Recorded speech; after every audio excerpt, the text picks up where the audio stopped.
আপনার নামটা একটু বলেন। না মমো। মমো, বয়স কত মমো আপনার? 22। 22।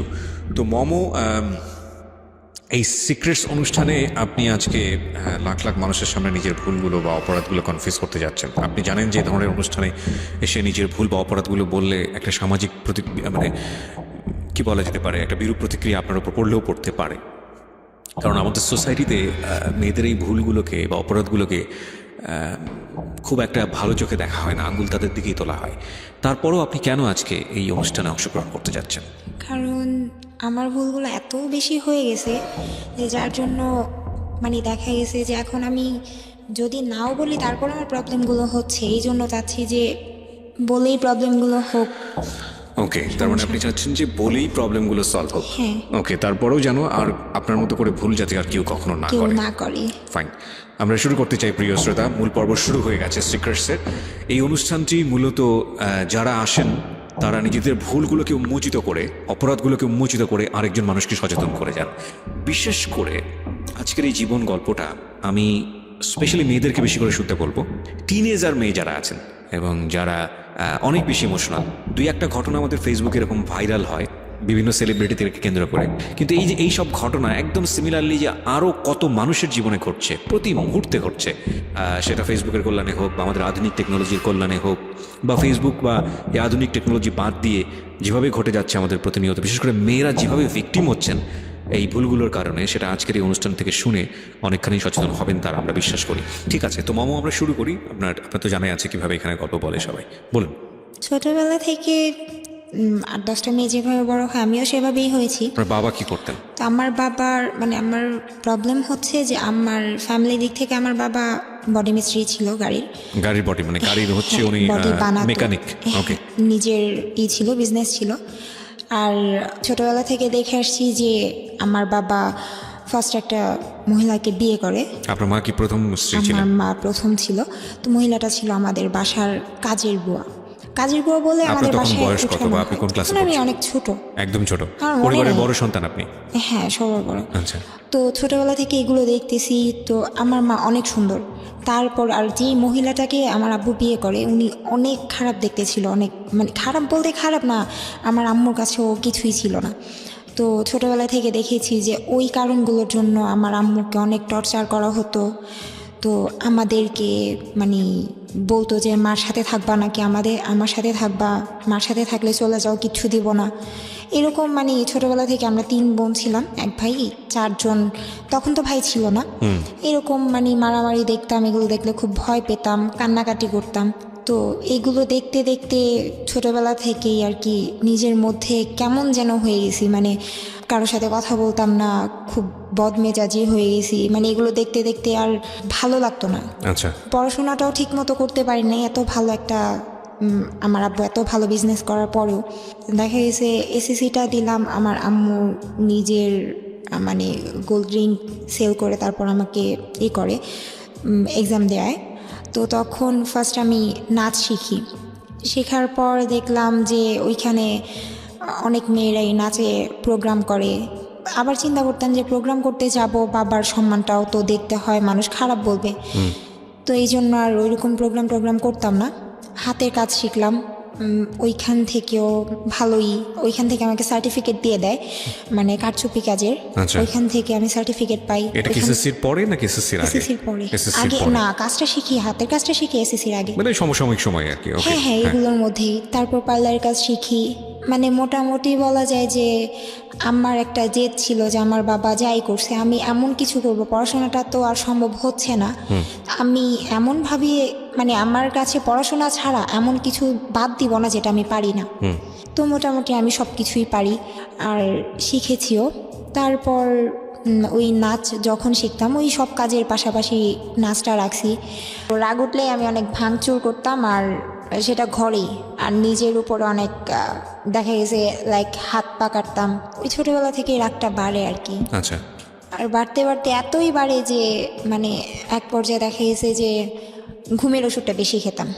আচ্ছা, ঘুমের ওষুধটা বেশি খেতাম। মাঝখানে এমন হয় যে ঘুমের মানে ফার্মেসিগুলোতে একটা নিয়ম করে দেয় যে প্রেসক্রিপশন ছাড়া ওষুধ দিবে না। তো তখন মানে পাগলের মতো করতাম, যে ঘুমাতে না পারলে, আমি এখনও পর্যন্ত ঘুমাতে পারি না, তো হাত পা কাটাকাটি করতাম, বিশেষ করে পায়ের হাঁটুর দিকটায় কাটতাম যেন কেউ না দেখে। তারপর আম্মু দেখলো যে আমার অবস্থা অনেকটা খারাপ হয়ে যাচ্ছে, প্লাস আমার আব্বু এই উল্টাপাল্টা করতেছে, আমি বড় হচ্ছি, এগুলো আসলে মানে একটা মেয়ের জন্য, একটা ফ্যামিলিতে একটা মেয়ের জন্য এই দিকগুলো অনেক খারাপ। যে ফ্যামিলিতে যদি কেউ শুনে যে বাবা এরকম করতেছে, সেখানে বিয়েতেও সমস্যা হয়, প্লাস মেয়েগুলোও মানে অনেক মানে যেমন আমি বিগড়ে যাচ্ছিলাম। তখন আম্মু বলে যে ওরে একটা কিছু দিয়ে ব্যস্ত রাখতে হবে যেন ও এই দিকগুলোতে নজর না দেয়, আচ্ছা, বা এই দিকগুলোতে যেন মন না আসে। নিজের উপর নিজের রাগ লাগে, কেন এমন একটা ফ্যামিলিতে জন্ম হলাম। আর আমার যেটা আমি ভুল মানে সবচাইতে বড় অপরাধ হয়েছে, আমি আমার মার সাথে খুব খারাপ ব্যবহার করতাম। তো মা শুধু কান্নাকাটি করতো, কিছুই বলতো না, শুধু কান্না করতো, বলতো তোর বাবা এগুলো করে আর তুইও কথা শোনাস। আমি জানি না আমি কেমন দেখতে, বাট আমার ফুপির ফ্যামিলি, আমার মার ফ্যামিলি, সবার ভাষ্যমতে সবচেয়ে সুন্দর আমি। না অফকোর্স হয়তো বা মানে তারা ঠিকই বলেছে, কারণ আমরা যে ছবিটা দিয়েছি ফেসবুকে প্রিয় শ্রোতা এবং ইউটিউবে আমরা যে ছবিটা আপলোড করেছি, তাতে আপনারা দেখলে বুঝতে পারবেন যে এই মেয়েটার জীবনে আসলে এই ধরনের সিক্রেটস।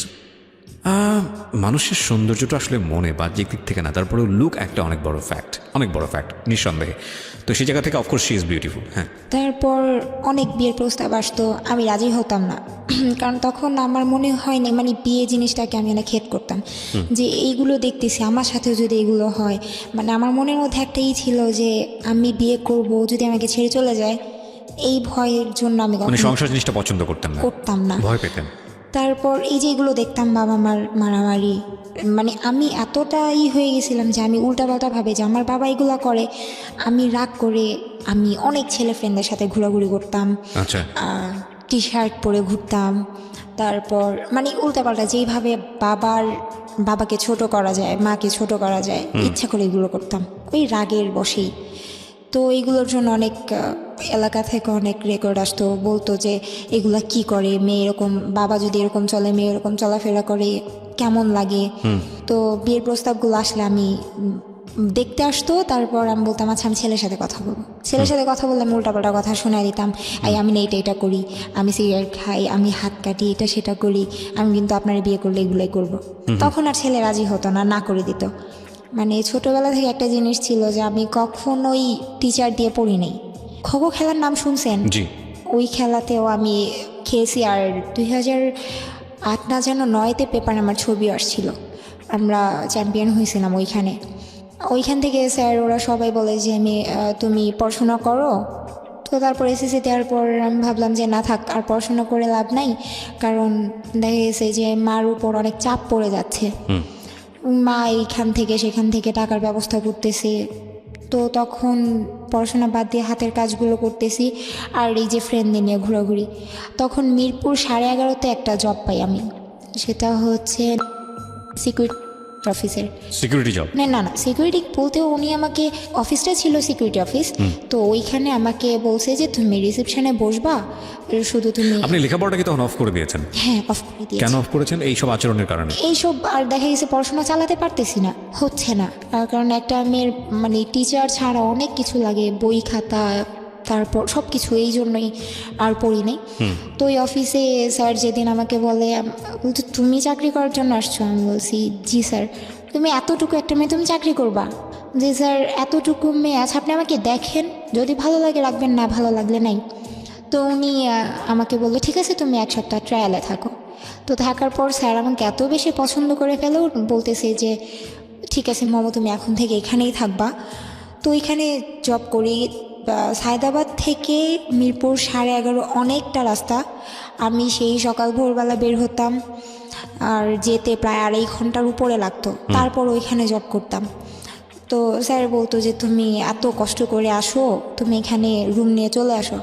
তো একটা জিনিস আমি কখনো আমার ফ্যামিলিকে ছেড়ে দিইনি, যে ফ্যামিলি থেকে বের হয়ে যাই বা আমি একা থাকবো, এটা কখনো করি। ওখানে কি বেসিক্যালি আপনার ফ্রন্ট ডেস্ক অফিসার ছিলেন আপনি, রিসেপশনিস্ট ছিলেন? আচ্ছা। তারপর ওইখানে 1 মাস জব করার পর তারপর এর চাইতে ভালো একটা জব পেলাম। মানে দেখা গেছে যে এটা অনেক দূর হয়ে যায়, সেক্ষেত্রে আমার স্যালারি ছিল ওই সময়, আমার স্যালারি বলেছিল 8,000 টাকা, উনি দিয়েওছে 8,000 টাকা। তারপর মানে বসুন্ধরাতে আসলাম, বসুন্ধরা সিটিতে আমার এক দাদা আমাকে জব নিয়ে দেয়। ওইখানে ফার্স্ট ছিল 5,000, তারপর এরকম বাড়তে বাড়তে 8,000-এর মতো হয়। তো এরকম অনেক অনেক জায়গায় অনেক ভালো ভালো জব আসছে, ওইগুলোও করেছি। তারপর আম্মু মানে উল্টাপাল্টা তো চলতেছে, দিন দিন আমার রাগ শুধু বাড়ে। পরে আম্মু বলতেছে ওরে দেশেই রাখা যাবে না, আচ্ছা, ও মানে ওর এই ফ্যামিলিতেই রাখা যাবে না, ওইখানে থাকলে পাগল হয়ে যাবে। তো আম্মু আমাকে কান্নাকাটি করে অনেক অজুহাত দেখায়, দেখ তুই তো পড়াশোনা ছেড়ে দিছোস, তোর বোনদের তোর ভাইদের পড়াশোনাটা হোক, তুই চলে যা, ওইখানে তুই ভালো থাকবি। আর তুই তো ওয়েস্টার্ন ড্রেস পরে চলাফেরা করা খুব পছন্দ করস, ওইখানে তোর মন মতো সব কিছু হবে। তখন আমি ট্রেনিং করলাম। তো তখন আম্মু বলতেছে, আমি বললাম আম্মু আমি কী কাজে যাচ্ছি? বলতে তুই ফ্রি ভিসায় যাচ্ছিস, তুই যে কোনো একটা কাজ করে নিতে পারবি। তারপর দেশের বাইরে যেদিন যাব, আব্বু কিছুই জানতো না। এমনিতে আব্বু আমাদের খুব আদর করতো, আমাদের বলতে আমাকে বেশি করতো, কিন্তু আমার ভাল লাগতো না যে এই আদরের দাম কি, তুমি যদি উল্টাপাল্টাই করো এই আদরের দাম কি, তুমি ওখানে আমাদের আদরটা তুমি অন্য ছেলে মেয়েদের দিতেছো। তো এগুলো চিন্তা ভাবনা করতাম। তারপর যেদিন আমি চলে যাব তার আগের দিন আমি ব্যাগ ট্যাগ গোছানো শেষ, আব্বুকে বলতেছি, আব্বু বলতেছি কি বলো, আমার সাথে একটু যাবা? কই যাব? বলছি, তারপর আমি আমার আব্বুর হাতটা ধরে কান্না করে দিছি, বলছি যে আব্বু আমি চলে যাব। তারপর আব্বু আর কোনো কথা বলে নাই, আর আমাকে নাও করে নাই যে যেও না বা কিছু, বা তুমি কেন যাচ্ছ, রাগ, মানে ওনার মধ্যে কোনো কিছুই দেখলাম না। জাস্ট একটু মন খারাপ হয়েছে যে আমি চলে যাচ্ছি, যে একটা মেয়ে, এত ছোট একটা মেয়েও চলে যাচ্ছে, এরকম কোনো কিছু আমার আব্বুর ভিতরে ছিল না। তো এয়ারপোর্ট যখন আমি মানে পুরো রাস্তা আমি কান্না করতে করতে যাচ্ছিলাম। তো এয়ারপোর্ট যাওয়ার পর যখন আমি ভিতরে চলে যাব, আব্বু প্রচণ্ড কান্না করে, মানে আব্বুর কান্নায় ফার্স্ট টাইম দেখি, অনেক কান্না করে। তারপর আমি ওইখানে গেলাম, যাওয়ার পর আমি জর্ডান নামার পর 2টা প্লেন চেঞ্জ করতে হয়। ফার্স্ট আমাকে দুবাই না যেন আবুধাবিতে নামায়, 3 ঘন্টা পর তারপর আবার আরেকটা প্লেনে উঠতে হয়। তো দালাল আমাকে একটা লোকাল প্লেনের টিকিট করে দিয়েছিল, ফ্রি ভিসা বলেছিল কিন্তু ফ্রি ভিসা ছিল না। নেই। আচ্ছা, প্লাস আমি এই যে যখন আমি যাচ্ছি প্লেনে ওঠার পর অনেক লং একটা জার্নি, আমি অবাক হই ওই জায়গায় যে আমাকে প্লেনে কোনো খাবারই দেওয়া হয় না, খাবার দেওয়া হয় না। এখন পরে শুনতে পাই, মানে আমি একজনকে জিজ্ঞেস করলাম যে আচ্ছা খাবার কেন দিল না? বলতেছে আসলে তোমার টিকিটটা লোকাল প্লেনের টিকিট কাটা হয়েছে, এখানে কোনো খাবার দিবে না, খাবারের জন্য আলাদা টাকা দিতে হয়। ওকে। তো আমি সম্পূর্ণ না খাওয়া ছিলাম। তো যখন আমি ওই দুবাই না যেন আবুধাবি নামাই প্লেনটা, তারপর 3 ঘন্টা, ওই 3 ঘন্টা আমি একটা বসেছিলাম, প্রচণ্ড ক্ষুধাও ছিল। তারপর একটা ছেলে বসা ছিল, ও দেখলাম যে কয়েন দিয়ে পানি নিচ্ছে, ওই যে ওইখানে মেশিনের মতো থাকে, কয়েন দিলে তারপর পানির একটা করে বোতল বের হয়। তো আমি বলতেছি ভাইয়া একটা কথা বলি, বলতেছি কি? আচ্ছা আমাকে একটু পানি দিলে ভালো হয়। তারপর উনি বলতেছে তুমি কি আসার সময় কোনো টাকা নিয়ে আসো নাই? যে ভাই আমি তো কখনো দেশের বাইরে আসি নাই, আমি কিছুই জানি না। তারপর উনি আমাকে একটা পানির বোতল কিনে দেয়, ওইটা নিয়ে আমি ওইটা অর্ধেকটা খাই, আর বাকিটা আমার সাথে ছিল যে আমি আবার প্লেনে উঠবো, আবার কতটা রাস্তা কে জানে, আবার কার থেকে খাবার চাইবো বা পানি চাইবো। তো ওই সারা দিন প্রায় 6 ঘন্টার উপরে, দ্বিতীয় প্লেনে 6 ঘন্টার মতো না খাওয়া ছিলাম। তারপর একটা এয়ারপোর্ট নামায়, একজন এসে নাম ডাকার পর মানে আমরা যারা যারা আছি তাদের সবাইকে নিয়ে একটা গাড়িতে করে চলে যায়। তারপর ওইখানে আমাকে ফার্স্ট একটা বাসায় দেওয়া হয়। তো ওই বাসাটায় হয় মানে একটা প্রবলেম হয় যে একটা বাঙালি মেয়ে নিয়ে আসা হয়। ওইখানে এরকম হয় ফার্স্ট যখন কেউ যায় তখন তার কাজগুলো দেখা দেওয়ার জন্য আরেকটা মেয়ে আসে, যে সেও বাঙালি পুরনো। হ্যাঁ, আমার একটা বাঙালি আসে। তো ও এসে আমাকে বলতেছে, মানে ও আমাকে দেখে অনেক খুশি, আমি অনেক খুশি হই যে আমি একজন বাঙালি পেলাম। পরে বলতেছে ও কি, ওর বাসা কি ওর দেশ কি ফিলিপাইন? পরে বলতেছে যে না ও বাঙালি। মানে আপনাকে দেখে বলছিল যে আপনি ফিলিপাইনের কিনা? হ্যাঁ। তারপর বলতেছে বাঙালি। বউটা বলতেছে, মানে ওই লোকটার ওয়াইফ বলতেছে না তুমি দুষ্টামি করতেছো, বলতেছে না আমি দুষ্টামি করতেছি না, ও বাঙালি। তারপর যখন বাঙালির সাথে কথা বললাম তারপর উনি বিশ্বাস করলো। আর ওই মেয়েটা ছিল, মানে আমি যেই মালিকের বাসায় মানে কাজ করতাম, ওই মালিকের মার বাসায় এই মেয়েটা কাজ করতো, মানে মার বাসা থেকে এই মেয়েকে নিয়ে আসছে আমাকে কাজগুলো দেখা দেওয়ার জন্য। তো তখন মানে কাজ দেখায় দিচ্ছে, 2 দিন 3 দিন অনেক ভালো কাটলো। তারপর আমরা সবাই মিলে ওদের বাসায় বেড়াতে গেলাম, মানে আমার মালিকের মার বাসায়। ওই বাঙালি যে ছিল ও ওই বাসায় কাজ করে। তো এখানে যাওয়ার পর ও আমাকে ফোন দেওয়া হয়, বলে যে তোমার ফোন আছে? আমি বলছি হ্যাঁ ফোন আছে, কিন্তু সিম কার্ড তো নেই। তো সিম কার্ড কিনে দিল। তো মানে ওই মেয়েটা, ওই বাঙালিটা, ও আর আমি একসাথে রাতে ঘুমাতাম, মানে যখন ওই বাসায় বেড়াতে যেতাম। তো আমার মালিকের মানে বেবি হয়, তো অনেক ছোট, নিউবর্ন। তো এই জন্য অনেক দিন, প্রায় 15-20 দিনের মতো মার বাসায় থাকা হয়। তো এই 15-20 দিন আমি ওই বাঙালির সাথে একসাথে ঘুমাই। তো একসাথে কাজ টাজ করি দুইজনে। আর তারপর দেখতাম ও না অনেক অনেক লং টাইম ফোনে কথা বলতো। তখন বলতাম আচ্ছা তুমি বাংলাদেশে যে কথা বলো, তুমি এত টাকা কই পাও? পরে বলতেছে যে এত টাকা কোথায় পাই, টাকাটা হচ্ছে আমার বেতন থেকে কাটে। আমি বলছি আচ্ছা ঠিক আছে, বেতন থেকে কাটে। তারপর ওর ফোন দিয়ে কয়েকদিন কথা বললাম। পরে একদিন হঠাৎ করে আমি দেখতেছি যে ওর কার্ড শেষ হয়ে গেছে, তারপর মানে ফোনের কার্ড শেষ হয়ে গেছে, ও আবার ফোনের কার্ড আনছে। বললাম তুমি টাকা কই পাইছো? পরে বলতেছে যে একটা কথা বলি, কাউরে বলবা না তো? না, আমাকে তুই করেই বলতো, যেহেতু ফ্রেন্ডের মতো ছিলাম। বলতেছে কাউকে বলবি না। বলছে আচ্ছা ঠিক আছে বলবো না, বলো। আমি আরবি ভাষা জানি না, আমি কিভাবে বলবো? পরে ওই মেয়েটা মানে বলতেছে যে আমি টাকাটা যখন আমার মানে মালিকের মানে মালিককে তো বাবা বলা হয় আর মহিলাকে মামা বলা হয়, বলতেছে আমি বাবার প্যান্টের পকেটে পাইছি। তুমি প্যান্টের পকেটে পাইছো, কেন টাকাটা ফিরাই দিলা না? বলতেছে যে পাইছি, এটা ওনাদের হিসাবের মধ্যে নেই, আর আমারও তো কার্ড শেষ হয়ে গেছে এই জন্য। পরে আমি আর কিছু বলি নাই। ভাবলাম যে আমি একটা বাঙালি হয়ে তো আরেকটা বাঙালির ক্ষতি করেও লাভ নাই, প্লাস আমি ভাষাও জানতাম না।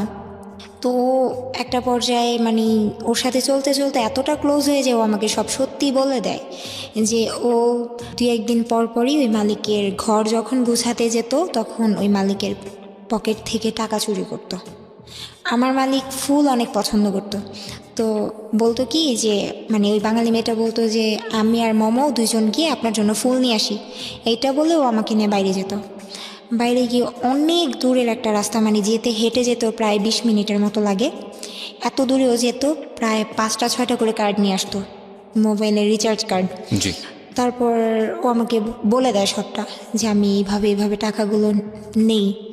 তারপর আমি অনেক রাগ করি যে আমি এখন বলে দিব যেভাবে পারি। ওনার আমার ভাষা না বুঝুক, আমার ইশারা তো বুঝবে, আমি বলে দেব সব। তারপর মেয়েটা আমার প্রায় এক পর্যায়ে পা ধরে কান্না করে। তারপর আমি ওরা অনেক মারি, মানে আমি নিজেই ওরে মারছি। মানে অনেক রাগ লাগে আমার যে এরকম, ওর জন্য তো আমাকেও তো ভুল বুঝতে পারে যে আমি যে সত্যি কথাগুলো বলতেছি না, এই জন্য হয়তো আমারও বিপদে পড়তে হতে পারে। তো ওরে আমি মারার পর ও বলতেছে তুই আমার মারছস, আমার কষ্ট নাই, তুই শুধু বলিস না। তারপর আমার অনেক মায়া হয়, আমি আর কিছু বলি নাই।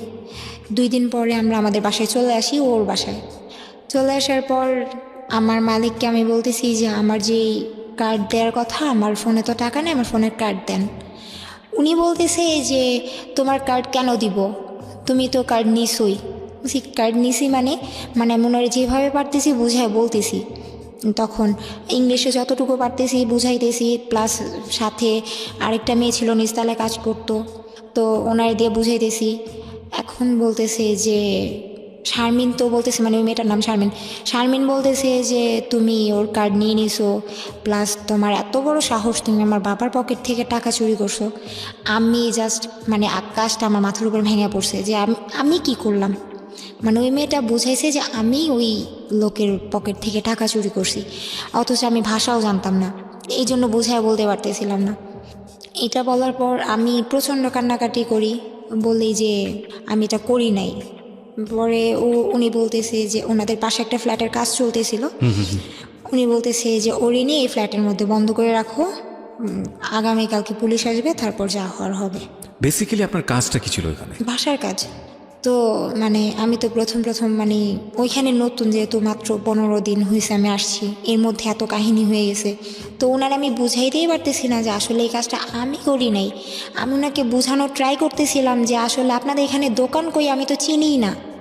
ও আমাকে নিয়ে গেছে দোকানে, আর ওই দোকানদারের কাছে আপনি একবার চলেন, আপনি জিজ্ঞেস করেন কার্ড কে নিত, আমি না ও। আসলে কথাগুলো তো বুঝিয়ে বলতেই পারি নাই। বুঝিয়ে বলতে পারলে হয়তো বা উনি দোকানদারকে জিজ্ঞেস করলে দোকানদার সত্যিই বলতো। তো আমি ওনারে কিচ্ছু বলতে পারতেছি না, উনি জাস্ট আমাকে হাত ধরে টেনে পাশের ফ্ল্যাটে নিয়ে তালা মেরে দেয়। তারপর আমি অনেক কান্নাকাটি করি। ওই খালি রুমটার মধ্যে, এত বড় একটা ফ্ল্যাটের মধ্যে, মানে শুধু মার কথা মনে পড়তেছিল যে মার সাথে এত খারাপ ব্যবহার করছি। তো শুয়ে শুয়ে শুধু কান্না করতেছিলাম। তো কখন সকাল হবে, সকালে কি হবে এটার জানার জন্য। তো অনেক রাত হয়ে যাওয়ার পর দেখে যে আমি অনেক কান্নাকাটি করতেছি, ওনারা এনে আমাকে ওই ফ্ল্যাট থেকে এনে ওনাদের পাশে একটা রুমের মধ্যে আবার তালা মেরে দেয়। জি। তালা মারার পর সকাল 10টা বাজে, আমি কান্না করতে করতে কখন ঘুমাই গেছে আমি বলতে পারি না। পরদিন সকাল 10টা বাজে আমার ঘরের তালাটা খুলে, আমি টের পাইনি, আমি ঘুমাইছিলাম। তো হঠাৎ করে মানে আমি ফিল করি যে আমার বুকের উপরে কেউ পাড়া দিয়ে দাঁড়ায় আছে। সেটা হচ্ছে ওই যে যেই মেয়ের বাসায় আমি গেলাম, মানে আমার মালিকের বাবা, ওই মেয়েটার মালিক এসে আমার বুকের উপরে পাড়া দিয়ে দাঁড়াইছে। তারপর আমি সহ্য করতে পারতেছিলাম না, উনি আমাকে ধরে উঠায়। উঠানোর পর উনি আর ওনার ওয়াইফ মিলে, মানে আমার মালিক কিছু বলেনি, আমার মালিক শুধু গালাগালি করতেছিল। আর ওই মেয়ে, আমি তাকায় তাকায় দেখতেছিলাম ওই মেয়েটা খুব ভালো পোশাক পরে হাসতে হাসতে আসতেছে। ওর ভাষা মানে ওরে আমি বাংলায় বলতেছি যে প্লিজ তুই এই কাজটা করিস না, তুই সত্যিটা বলে দে, সত্যিটা বলে দে, আমি এটা করি নাই। ও বারবার বুঝাইতেছিল যে আমি টাকা চুরি করছি। ওই সময়ে মানে বলা যায় এমনভাবে ওরা মারে, মানে আমার লাইফে মনে হয় কোনোদিন আমি এত মার খাইনি। আপনার গায়ে হাত তোলে? দুইজন, হাজব্যান্ড ওয়াইফ দুইজন একসাথে। তারপর আমার বুকের মধ্যে লাথি দিছিল। তো আমি অনেক দিন সিক ছিলাম, আমার হার্টের প্রবলেম হয়ে গেছিল। আমি ওনারে বলতেছি, আমার মালিককে বুঝিয়ে বলতেছি দেখেন ম্যাডাম আমি এটা করি নাই। তারপর উনি আমার কথা কিছুই বুঝতেছে না, কারণ আমি তো বাংলায় বলতেছি, আর ওই মেয়েটা শুধু হাসতেছে। তো তারপর আমাকে নিয়ে বলতেছে, হয়তো ওনাদের মনে মায়া হয়েছিল কে জানে, ওনারা আমাকে পুলিশের কাছে না দিয়ে যেই অফিস থেকে নিয়ে আসছিল ওই অফিসে দিয়ে আসে। বলতেছে যে ও চুরি করছে, ওরে রাখা যাবে না। তারপর আমি অফিসে এসে খুব কান্নাকাটি করি। তারপর বাংলাদেশে ফোন দেওয়া হয় ভিডিও কলে। বাংলাদেশে যেই দালাল আমাকে পাঠাইছে ওই দালালের কাছে ফোন দেওয়া হয়, কিন্তু দালাল আমার সাথে কথা বলে না, আমার আম্মুকে ডাক দিয়ে আনে। তারপর আমি খুব কান্নাকাটি করে বললাম যে মা এরকম এরকম কাহিনী, আমি চুরি করি নেই, তুমি তো জানোই আমি কেমন, হয়তো একটু বদমেজাজি, কিন্তু এরকম আমি কোনো দিন আমার দ্বারা সম্ভব না। তারপর বলতেছি ঠিক আছে মা, দেখি কি করা যায়। তারপর থেকে আর আমার আম্মু আব্বু কারোর সাথে কথা হয় না। তারপর একটানা 10 দিন ওই অফিসে, একটা অফিসের মধ্যে 3টা পুরুষ থাকে। 3টা পুরুষের মাঝখানে এইভাবে বসে থাকা, সারা দিন না খেয়ে বসে থাকা। রাতে এই 10 দিন আমাকে সারাদিন অফিসে রাখতো, আর রাত হলে মানে যে কোনো একটা বাসায় নিয়ে যেত। ওই বাসায় আমাকে বলতো যে রাতটা এখানে থাকো, সকালে আমি আবার নিয়ে যাব। তো এক এক বাসায় দিয়ে আসতো। আমার মনে আছে যে আমি এমনও বাসা আমাকে দিয়ে আসছে যে বাসায় ওয়াশরুমের পাশে বিছানা করে শুতে দিয়েছে। আর প্রচণ্ড ঠান্ডা ছিল, মানে শীতের দিন ছিল, আর ওই দিকে তো এমনিতেও অনেক ঠান্ডা, মানে ওই অবস্থাতে সহ্য করতে পারতাম না। একটানা 10 দিন এরকম, মানে কোনো রকম খাবার তো খেতে পারতাম না, ঘুমাতে পারতাম না, অনেক ঠান্ডা ছিল। কারণ ওদের হিটার ছিল রুমের মধ্যে, আমাকে শুতে দিত ঘরের বাইরে ওয়াশরুমের পাশে, ওইখানে কোনো হিটার ছিল না। ওইভাবেই 10 দিন থাকার পর ওরা আমাকে বাংলাদেশে পাঠিয়ে দেয়। তারপর আবার এখান থেকে বাংলাদেশে পাঠানোর পর আবার তার বলতেছে তুমি আসছো 15 দিনের জন্য, আসছো 15 দিন পর তুমি আবার চলে যাবা। তো আবার আমাকে পাঠিয়ে দেওয়া হয়। তারপর আমি এই যে একেবারে যে বাসায় 3 বছর ছিলাম ওই বাসায় থাকি। তো ওই বাসার মালিক এমনিতে খুব ভালো, মানে মহিলাটা অনেক ভালো ছিল। ওনার কাছে আমি সব কিছু বলি। ও তার সাথে বড় কথা, একদিন হয় কি, যে বাসা আমাকে মারধর করা হয়, ওই যে বাসার থেকে আমাকে দেশে পাঠানো হয়েছে, ওই বাসা একটা ছেলে ছিল। তো ওই ছেলেটা একদিন আমার হাত ধরে আমাকে বলতেছিল যে I like you, come with me, ওর সাথে ওর রুমে যেতে বলতেছে। তো আমি ওই বাঙালি মেয়েটার দিকে তাকাচ্ছিলাম, আমি বলছি ও কী বলতেছে এগুলো, ওর সাথে আমি কিভাবে কি, মানে এটা কোনোদিনও সম্ভব না। ছেলেটা আমার হাত ধরে প্রচণ্ড রকমের টানাটানি করতেছিল। তারপর আমি ওর মার কাছে বিচার দিই এটা যে ও এরকম এরকম করে, হয়তো ওই রাগের বশেই আমার সাথে এরকম ব্যবহারটা করে, জানি না। তো তারপর যখন আমি নতুন বাসায় আসি, মানে বাংলাদেশ থেকে আবার যখন নতুন বাসায় আসি, তখন ওই মালিক বলে যে তুমি ওই বাসায় কেন থাকতে পারলা না, তোমাকে কেন রাখলো না। তারপর আমি সব কিছু বলি, সাথে ছেলের কাহিনীটাও বলি যে এই ছেলেটা আমার সাথে এরকম এরকম করে। পরে উনি বলতেছে যে আচ্ছা ঠিক আছে, আমার বাসায় কোনো ছেলে নেই, শুধু আমার হাজব্যান্ড আর আমার 2টা ছেলে হচ্ছে ছোট ছোট আর একটা মেয়ে। তো ওইখানেও সেম আরেকটা বাঙালি আসে, মানে তার মার বাসায় যে কাজ করে ওই বাঙালি আসে আমাকে কাজ বুঝিয়ে দেওয়ার জন্য। তো ওই বাঙালিটা অনেক বয়স্ক মুরব্বী ছিল, উনি আমাকে কাজ টাজ দেখায় দেয়। তো ওই সময় আমাকে ফোন দেওয়া হয়, বলে যে তুমি ওয়াইফাই কাকে বলে, তখন আমি বুঝতাম না।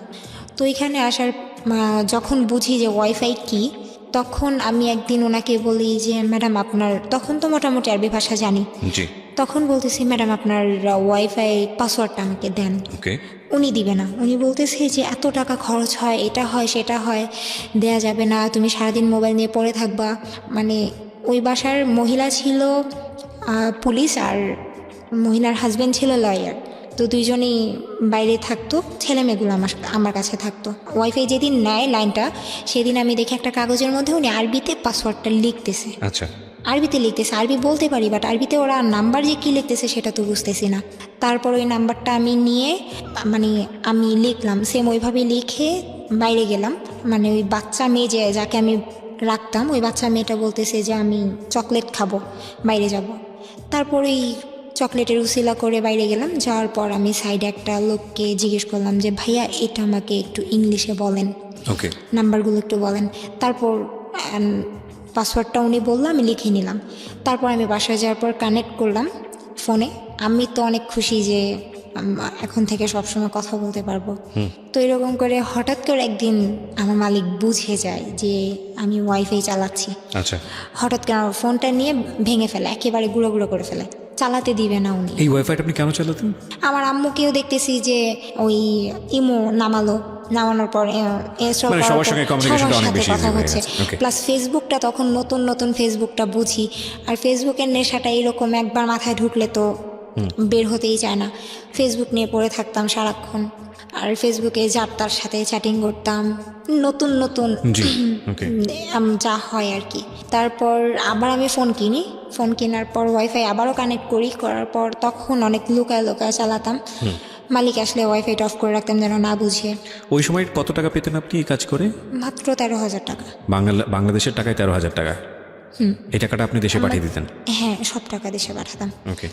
আর আমি আসছি বাইরে যাওয়ার পর আমি 1 টাকাও নিজে খরচ করিনি, সম্পূর্ণ টাকা দেখা গেছে ওই যে দেখতাম আম্মু অনেক কষ্ট করতেছে, আম্মুকে দিতাম। এর মধ্যে আমার ছোট বোনটার বিয়ে হয়ে যায়। তো ওই ছোট বোনের বিয়েতে 30,000 টাকা দিই আমি, মানে আমার অ্যাকাউন্টে জমা ছিল, শেষ টাকাটুকু আমি দিয়ে দিই ওকে। যে এটা দিয়ে তুমি বিয়ে দিয়ে দাও। আমি টাকা দিয়ে কী করবো, এইরকম বুঝাই। তারপর হঠাৎ করে মানে ফেসবুকে একজনের সাথে কথা হওয়ার পর হঠাৎ করে কেন যেন আমি বলতেছি দেখি কাকে ভাল লাগে, দুষ্টামি করে যে দেখি কাকে ভাল লাগে তার সাথে কথা বলবো। তো একটা ছেলের ছবি দেখলাম, দেখার পর আমি বলতেছি যে দেখতেও তো একটা ভালো না, বাট অত একটা খারাপও না। তারপর আমি ওকে অ্যাড পাঠাই, ও অ্যাড অ্যাকসেপ্ট করে না। অ্যাকসেপ্ট না করার পর তারপর হঠাৎ করে একদিন আমি ফোন নাম্বারটা চাইলাম যে আপনি এত করেন, দেমাগ কেন দেখান। বলতেছে দেমাগের কি দেখলেন? আমি বলতেছি আপনি কি ভাবেন আপনি দেখতে অনেক সুন্দর, আপনি দেখতে অনেক পচা। পরে বলতেছে তাহলে কেন নক করছেন? আমি বলছি আমার ভালো লাগছে তাই, আমার একা একা এখানে থাকতে ভালো লাগে না। আচ্ছা, হ্যাঁ, আমার সময় ওই কাটানোর ছেলেটাকে আপনি জন্য। নিজে থেকেই নক করেছেন? হ্যাঁ। আচ্ছা। আমি বললাম যে আমার সময় কাটানোর জন্য একজনকে দরকার, আমি তো আপনার সাথে প্রেম করবো না, আমি আপনার সাথে ফ্রেন্ডশিপ করার জন্য নক করছি। আচ্ছা। তারপর বলতেছে আচ্ছা ঠিক আছে। তো যখন বললাম আমি দেশের বাইরে, উনি বিশ্বাস করেনি। তারপর হঠাৎ করেই একদিন আমি বলছি আচ্ছা ঠিক আছে লাইনে থাকো। লাইনে রেখে আমি আমার মালিকের সাথে আরবিতে কথা বললাম। তো ও আমার ভাষা শোনার পরে ও একেবারে মানে পাগল হয়ে যায়, বলতেছে যে তুমি এত সুন্দর করে আরবি বলতে পারো, তুমি যখন আরবিতে কথা বলতেছিলা আমি আসলে ভুলে গেছিলাম যে আসলে তুমি বাঙালি না, ওই দেশের আরবিয়ান। আর সবচেয়ে বড় কথা, ওই দেশের কেউ বিশ্বাস করতো না যে আমি বাঙালি। আচ্ছা। সবাই বলতো যে হয়তো বা ফিলিপিনি আর নয়তো অন্য কোনো জায়গার, বিশ্বাস করতো না। তারপর আমিও বলতাম হ্যাঁ আপনারা যা ভাবেন তাই আমি। আচ্ছা। তারপর এই যে ওর সাথে ফোনে কথা হতে থাকে, তো তখন আমি শুনতে পারি যে ছেলেটার নাম ঠিক আছে, তো ওর সঙ্গে আপনি নক দিয়েছিলেন এবং আপনি কথাবার্তা আমি বলছেন ওর কথা সঙ্গে। বলতে থাকি। ওকে।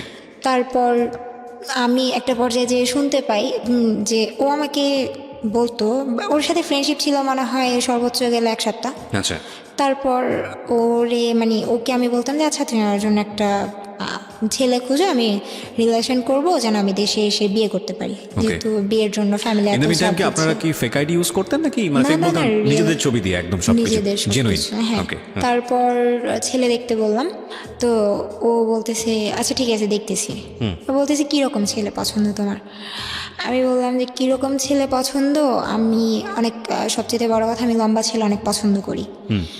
আর যেমনই হোক ছেলে যেন শিক্ষিত হয়, কারণ একটা শিক্ষিত মানুষ কোনো যেন অ্যাটলিস্ট আমার বাবা মা যেরকম করে সেরকম করবে না। গায়ে কখনো হাত তুলবে না, গায়ে হাত তুলবে না, সংসারের মধ্যে অশান্তি করবে না। খারাপ ব্যবহার করবে না, এইগুলাই।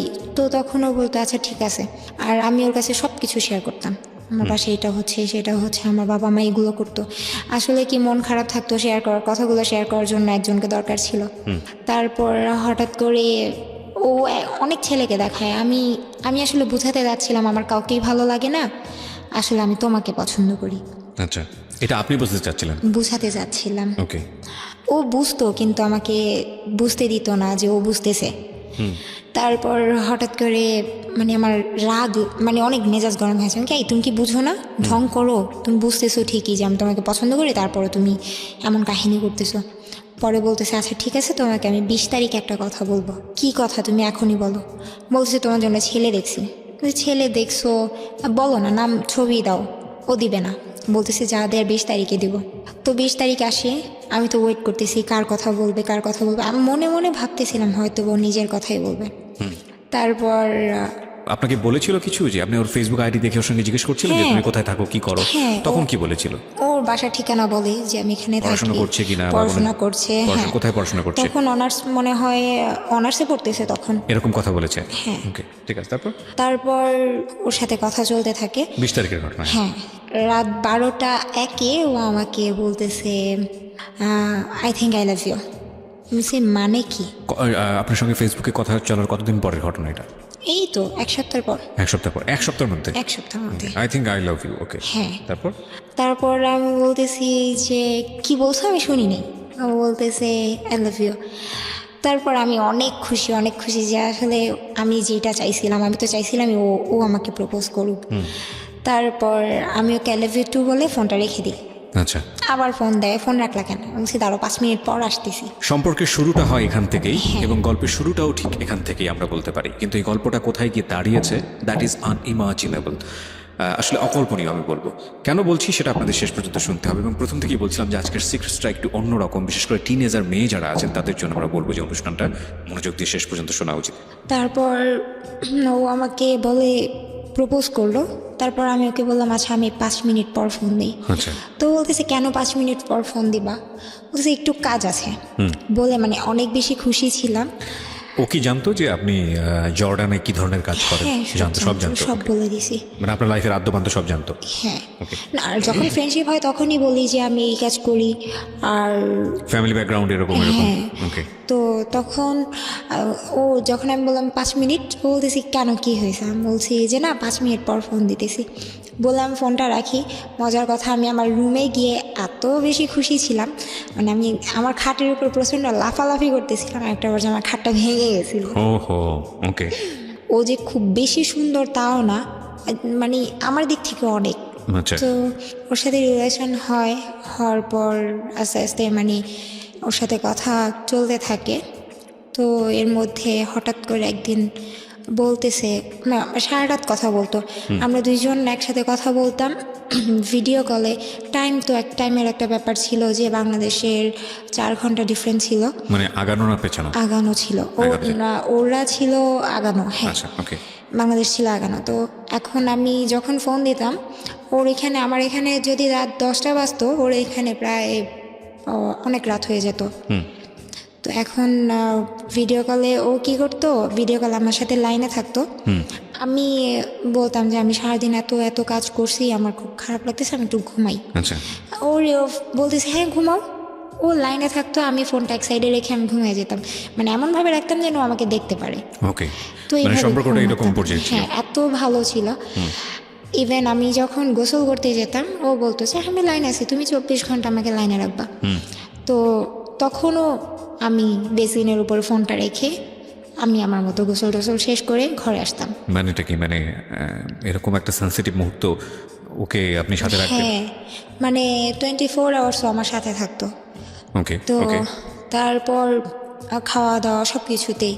তো হঠাৎ করে একদিন দুপুর দিকে কথা বলতেছি, তো ও আমাকে মানে অন্যরকম একটা কথা বলে যে যেটা ভিডিও কলে, হ্যাঁ ও আমার সাথে লাইনে থাকতো সবসময়, বাট যেটা হতো যে ফোন সেক্স বলতে যেই ব্যাপারটা হয় সেটা ফার্স্ট ও আমাকে বলে যেদিন, সেই দিন ওর সাথে আমি ফোনে কথা বলতেছি আর আমার হাত পা কাঁপতেছিল। আমি বলছি যখন আমি তোমার সাথে ভিডিও কলে কথা বলি তখন তো আমি তোমার দিকে তাকাই না, আমি আমার মতো কাজ করতে থাকি, এই জন্য অত একটি লাগে না। তো কথা বলতে বলতে হঠাৎ করে মানে আমার হাতে একটা ব্যাগ ছিল, ব্যাগের মধ্যে মানে ওই বাচ্চারা খেলে না, ওরা মনে হয় গ্লাস গ্লাস ভেঙে রেখে দিছিল। তো ওইটার সাথে ওর সাথে ফোনে কথা বলতে বলতে আমি এতই হয়ে গেছি, ওইটার সাথে লেগে আমার ডান পায়ের এই যে হাঁটুর নিচে এই জায়গাটায় এতটা কাটে, মানে আমি টেরও পাই না, মানে টেরও পাননি? কেটে গেছে আচ্ছা। Already, Okay. মানে একদম রক্ত দিয়ে ভেসে যাচ্ছে, আমি বলতে পারি না। জি। বাসায় কেউ ছিল না। তো হঠাৎ করেই আমার এমন একটা অবস্থা, ওর আমি বলতেছি আচ্ছা আমি একটু আমার কেমন যেন লাগতেছে, বলতেছি কি হয়েছে, আচ্ছা পাটা এত গরম লাগতেছে কেন। তখনও ওর সাথে আমি লাইনে কথা বলতেছি, বলছে কেন তুমি কি করতেছো, না কিছু করি না, আমি পায়ে না একটু আগে ব্যথা পেয়েছি। বলছে কিভাবে ব্যথা পেয়েছো, বলতেছে দেখো কি হয়েছে। তো যখন আমি পায়ের দিকে তাকাই, ফার্স্ট আমার ফ্লোরের দিকে চোখ যায়, যেমন ফ্লোরটা পুরো একদম ব্লাড দিয়ে যাত অবস্থা। তো আমি আমার পাটা কাপড়টা উঠায় দেখতেছি পা থেকে, মানে রেলে কাটা লাশ যেরকম হয়ে যায়, একদম মাংসটা ভিতর থেকে একেবারে কেটে যায়, এইরকম একটা অবস্থা হয়ে গেছে। অথচ আমার হুশই নেই, ওর সাথে কথা আমি এত ব্যস্ত। তো এটা দেখার পর আমি অনেক জোরে চিৎকার করি, বাসায় কেউ ছিল না, বাচ্চাগুলো স্কুলে ছিল। তো ও তখন চিৎকার শুনে ভিডিও কল দেয়। তো ভিডিও কলটা আমি রিসিভ করার পর ওকে আমি দেখানোর পর ও কান্নাকাটি করতেছে, কি হয়েছে তাড়াতাড়ি পা বাঁধো। তো সাথে আমার একটা কাপড় ছিল, হেজাব ছিল, হেজাবটা খুলে আমি পাটা বাঁধি। তারপর এক পর্যায়ে ওইটা দেখার পর আমি সেন্সলেস হয়ে যাব এমন অবস্থা। ও শুধু আমার ফোনটা তো আমার হাতেই ছিল, ও ও আমাকে বলতেছে যে গেটটা খুলো, চিৎকার করে আমাকে ডাকতেছে মামা গেটটা খুলো, গেটটা খুলো। তুমি যদি এখন গেটটা না খোলার, যদি তুমি এইভাবে এই বন্ধ ফ্ল্যাটের মধ্যে যদি তুমি সেন্সলেস হয়ে যাও, হয়তো বা ব্লিডিং হতে হতে তুমি মারাও যেতে পারো। রাইট। তো আমি বারবার আমার পায়ের দিকে তাকাচ্ছি আর চিৎকার করতেছি। তারপর কোনো রকমের মানে পড়ে গেছি আমি মাটিতে। ও আমাকে ডাকতেছে, বলতেছে যে তুমি যদি এখন না উঠে গেটটা যদি না খুলো, তোমার সাথে আমার কোনো সম্পর্ক রাখবো না। এইটা শোনার পর আমি কিভাবে যে উঠছি আমি নিজেও জানি না, আমি গেটটা খুলছি। খোলার পর 4 তলায় আমার ফ্ল্যাটটা ছিল, আমি নিচে গেছি। নিচে যাওয়ার পর তারপর আমাকে ওই একজন দেখার পর আমাকে হসপিটালে নিয়ে যায়। তখন ও ফোনটা রাখে যে আমি হসপিটালে যাচ্ছি। ওই পর্যন্ত যতক্ষণ ওর সাথে কথা বলতেছিলাম ভালো ছিলাম। যখন হসপিটালে যাওয়ার পর আমার পায়ের কাপড়টা খুলে, তারপর আমি দেখার পর একেবারে সেন্সলেস হয়ে যাই। ওকে। তো তখন ডাক্তার অনেক অবাক হয় যে তুমি এত বড় একটা অ্যাক্সিডেন্ট নিয়ে তুমি এখন এই মুহূর্তে এসে সেন্সলেস হইলা, তার আগে পর্যন্ত তুমি কিভাবে ঠিক ছিলা। বলছি আমি জানি না, না এরকম শক্তি আছে, লাভের এরকম শক্তি আছে, এর চেয়ে বড় বড় শক্তি আছে, আমি এটা আমার জানি জানা না। আছে। তারপর বাসায় আসার পর ওদের এখানে একটাই হচ্ছে যে যত বড় দুর্ঘটনাই ঘটুক ওরা চিকিৎসা করাবে, বাট তার 5 মিনিট পর থেকে কাজ করতে হবে। পা কাটা নিয়ে কাজ করতে হচ্ছে, হাঁটতে পারি না, সব কিছু করতেছি। ও তখনও পর্যন্ত ভিডিও কলে থাকতো সবসময় 24 ঘন্টা। তারপর দেখা গেছে এই যে জ্বর আসতো রাতে অনেক, এই কাটা পায়ের জন্য।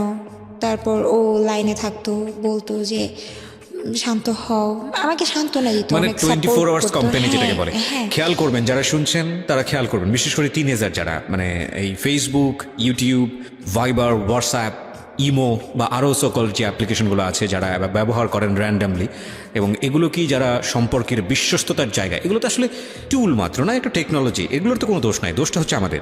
সো সিক্রেটস যেহেতু, তার মানে বুঝতেই পারছেন ঘটনা অন্যদিকে মন নেবে। অবশ্যই খেয়াল রাখবেন যে সম্পর্কের যে জায়গাটায় ওরা আছে সেটা হচ্ছে সবচাইতে পবিত্রতম ফিলিংস, এবং সবচাইতে পবিত্রতম ফিলিংস বলতে আমি যেটা বোঝাচ্ছি না, সৃষ্টিকর্তার প্রতি যে ফিলিংস আমাদের থাকে সেটা হচ্ছে সবচেয়ে পবিত্র ফিলিংস। তারপরে যদি আমরা বলি যে প্রেম, প্রীতি, ভালোবাসার সম্পর্কের জায়গাটা, এবং সেটাও যদি রিলিজিয়াস জায়গা থেকে বলি সেটার একটা ডিফারেন্ট শেপ আছে, কিন্তু আমরা যদি ইন জেনারেলি বলি তাহলে মানুষের মনের মধ্যে যেই মারাত্মক রকমের ফিলটা জন্ম হয় সেটা ভালোবাসলেই জন্ম হয়, এবং সেটা দ্বিপাক্ষিকভাবেই যখন খুব অনেস্টির জায়গায় থাকে সেটা খুব চমৎকার একটা ফিলিংসের জায়গা। তো সেই জায়গাটায় আছে হচ্ছে গল্পটা, এবং খেয়াল রাখবেন এটা অনেকের জীবনেই ম্যাচ হবে। আজকের এই সিক্রেটসটা অনেকের সাথেই মিলে যাবে। বলুন তারপর। তারপর সবসময় থাকতো ফোনে? আস্তে আস্তে সুস্থ হই।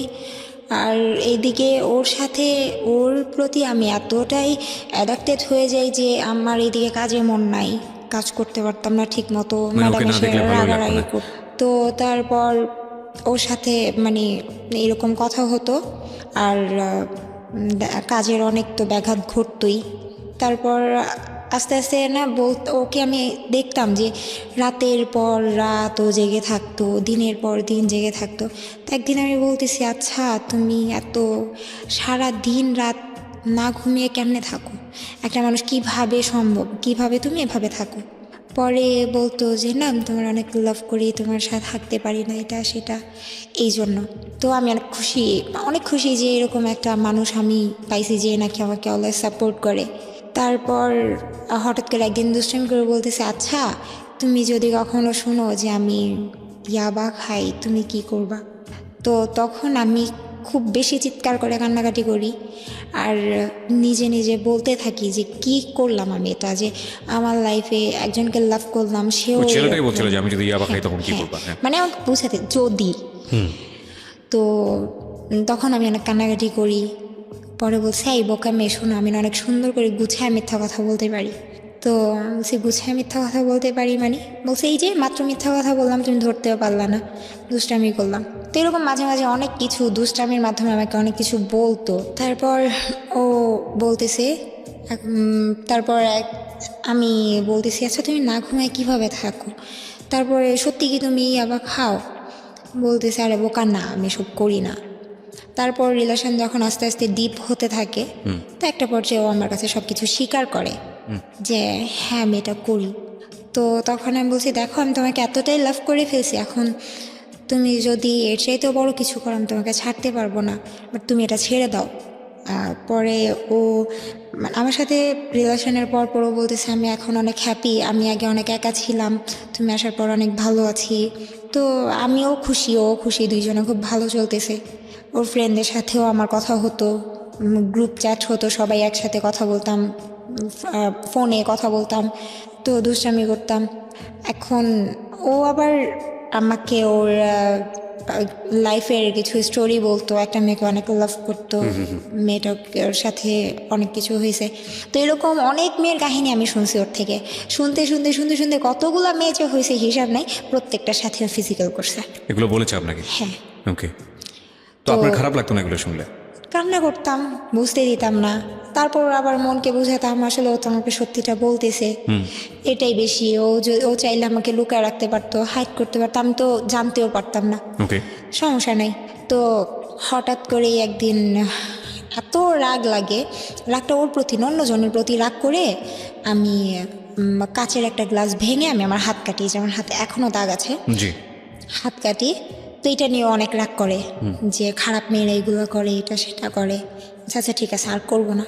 ও বলতেছে যে তুই অন্য কোনো কারণে কাটোস নাই, তুই অন্য কোনো ছেলের জন্য কাটছিস।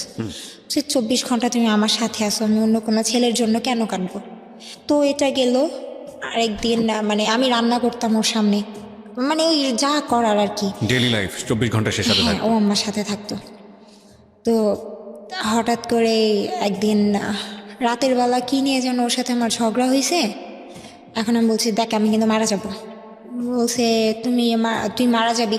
আর ও অনেক খারাপ ভাষায় গালি দিত আর মিথ্যা সেগুলো বলতো। আপনার কাছে মধুর লাগতো? হ্যাঁ, মধুর লাগতো প্রথম এক্স্যাক্টলি, হ্যাঁ, প্রথম এগুলো সত্যি। মধুর লাগে। আমি কিছুই বলতাম না। তারপরে আস্তে আস্তে যখন দেখি গালির পরিমাণ বাড়তেছে, আমিও তখন গালাগালি শুরু করে দিই। ওকে। মানে ও যেমন আমার বাবা মা তুলে গালি দিচ্ছে, তখন আমি ওর বাবা মা তুলে গালি দেওয়া শুরু করি। এটা কি মানে আপনাদের তখনও দেখা হয়নি, সবকিছু দেখা ভার্চুয়ালি হয় হচ্ছে, নাই। মানে ভিডিও কল টল এগুলোর মধ্যে? ভিডিও কলে সব হচ্ছে, ওর সামনে গোসল করতেছি, ফোন সেক্স হচ্ছে, সব হচ্ছে। ওকে তো কিন্তু ওর সাথে আমার এখনো দেখাই হয়নি। ওকে, পয়েন্ট করবেন এগুলো, কারণ আমরা এই যুগেই বসবাস করি। ইনফ্যাক্ট আজকালকার যুগে একটা মানুষকে রিচ করা দেশের এই প্রান্ত থেকে বিশ্বের যে কোনো প্রান্তেই থাকুক না কেন, ইটস মানে টাইম ফ্যাক্ট, কয়েক সেকেন্ডের ব্যাপার। টেকনোলজি আমাদেরকে সেই জায়গাটায় নিয়ে গেছে। একটা সময় ছিল যখন আমরা শুনেছি এরকম আমাদের নানি দাদিদের কাছ থেকে, বাবা মায়ের কাছ থেকে, যে একটা ছেলে এবং একটা মেয়েকে প্রপোজ করতে মাসের পর মাস চলে যেত, বছরের পর বছর চলে যেত, রাস্তায় দাঁড়িয়ে থাকতে থাকতে স্যান্ডেলের তলা ক্ষয় হয়ে যেত, তারপরেও সে প্রপোজ করার সাহসটা পর্যন্ত পেত না, এবং তারপর সে সম্পর্ক মোড় নিতে তো আরও সময়ের ব্যাপার। কিন্তু এখন বিষয়টা এরকম হয়, সম্পর্কে মোড় নেওয়া, তারপরে বিবাহ সাথী, তারপরে ঘর সংসার, তারপরে শারীরিক সম্পর্ক, বিভিন্ন বিষয় থাকে না? তো এখানে বিষয়টা হয়ে গেছে এরকম যে আগে সব কিছুর আগে শারীরিক সম্পর্ক। কারণটা হচ্ছে এটা খুব সহজেই প্রপোজ করার পেছনের অন্যতম কারণটা হচ্ছে, ছেলেটা যখন মেয়েটাকে বলছে, বা ভাইস ভার্সা যদি বলি, মেয়েটা যখন ছেলেটাকে বলছে, তখন কোনো দায় থাকছে না। দায় বলতে আমি যেটা বোঝাচ্ছি যে আমি যে কথাটা বললাম মেয়েটাকে বা ছেলেটাকে বললাম, যদি ছেলেটা মন খারাপ করে কিংবা মেয়েটা যদি মন খারাপ করে, তাহলে যদি সে কোনো অ্যাকশন নেয়, সে অ্যাকশনটা কত দূর পর্যন্ত যেতে পারে। এই জায়গাটায় আমাদের একটা প্রচণ্ড রকমভাবে সিকিউরিটি আছে যে ভার্চুয়াল বলা এইসব হয়, এবং ঠিক আছে, it's okay, let's do it, দরকার কি সম্পর্কে যাওয়ার জন্য। কিন্তু মূল কথা হচ্ছে,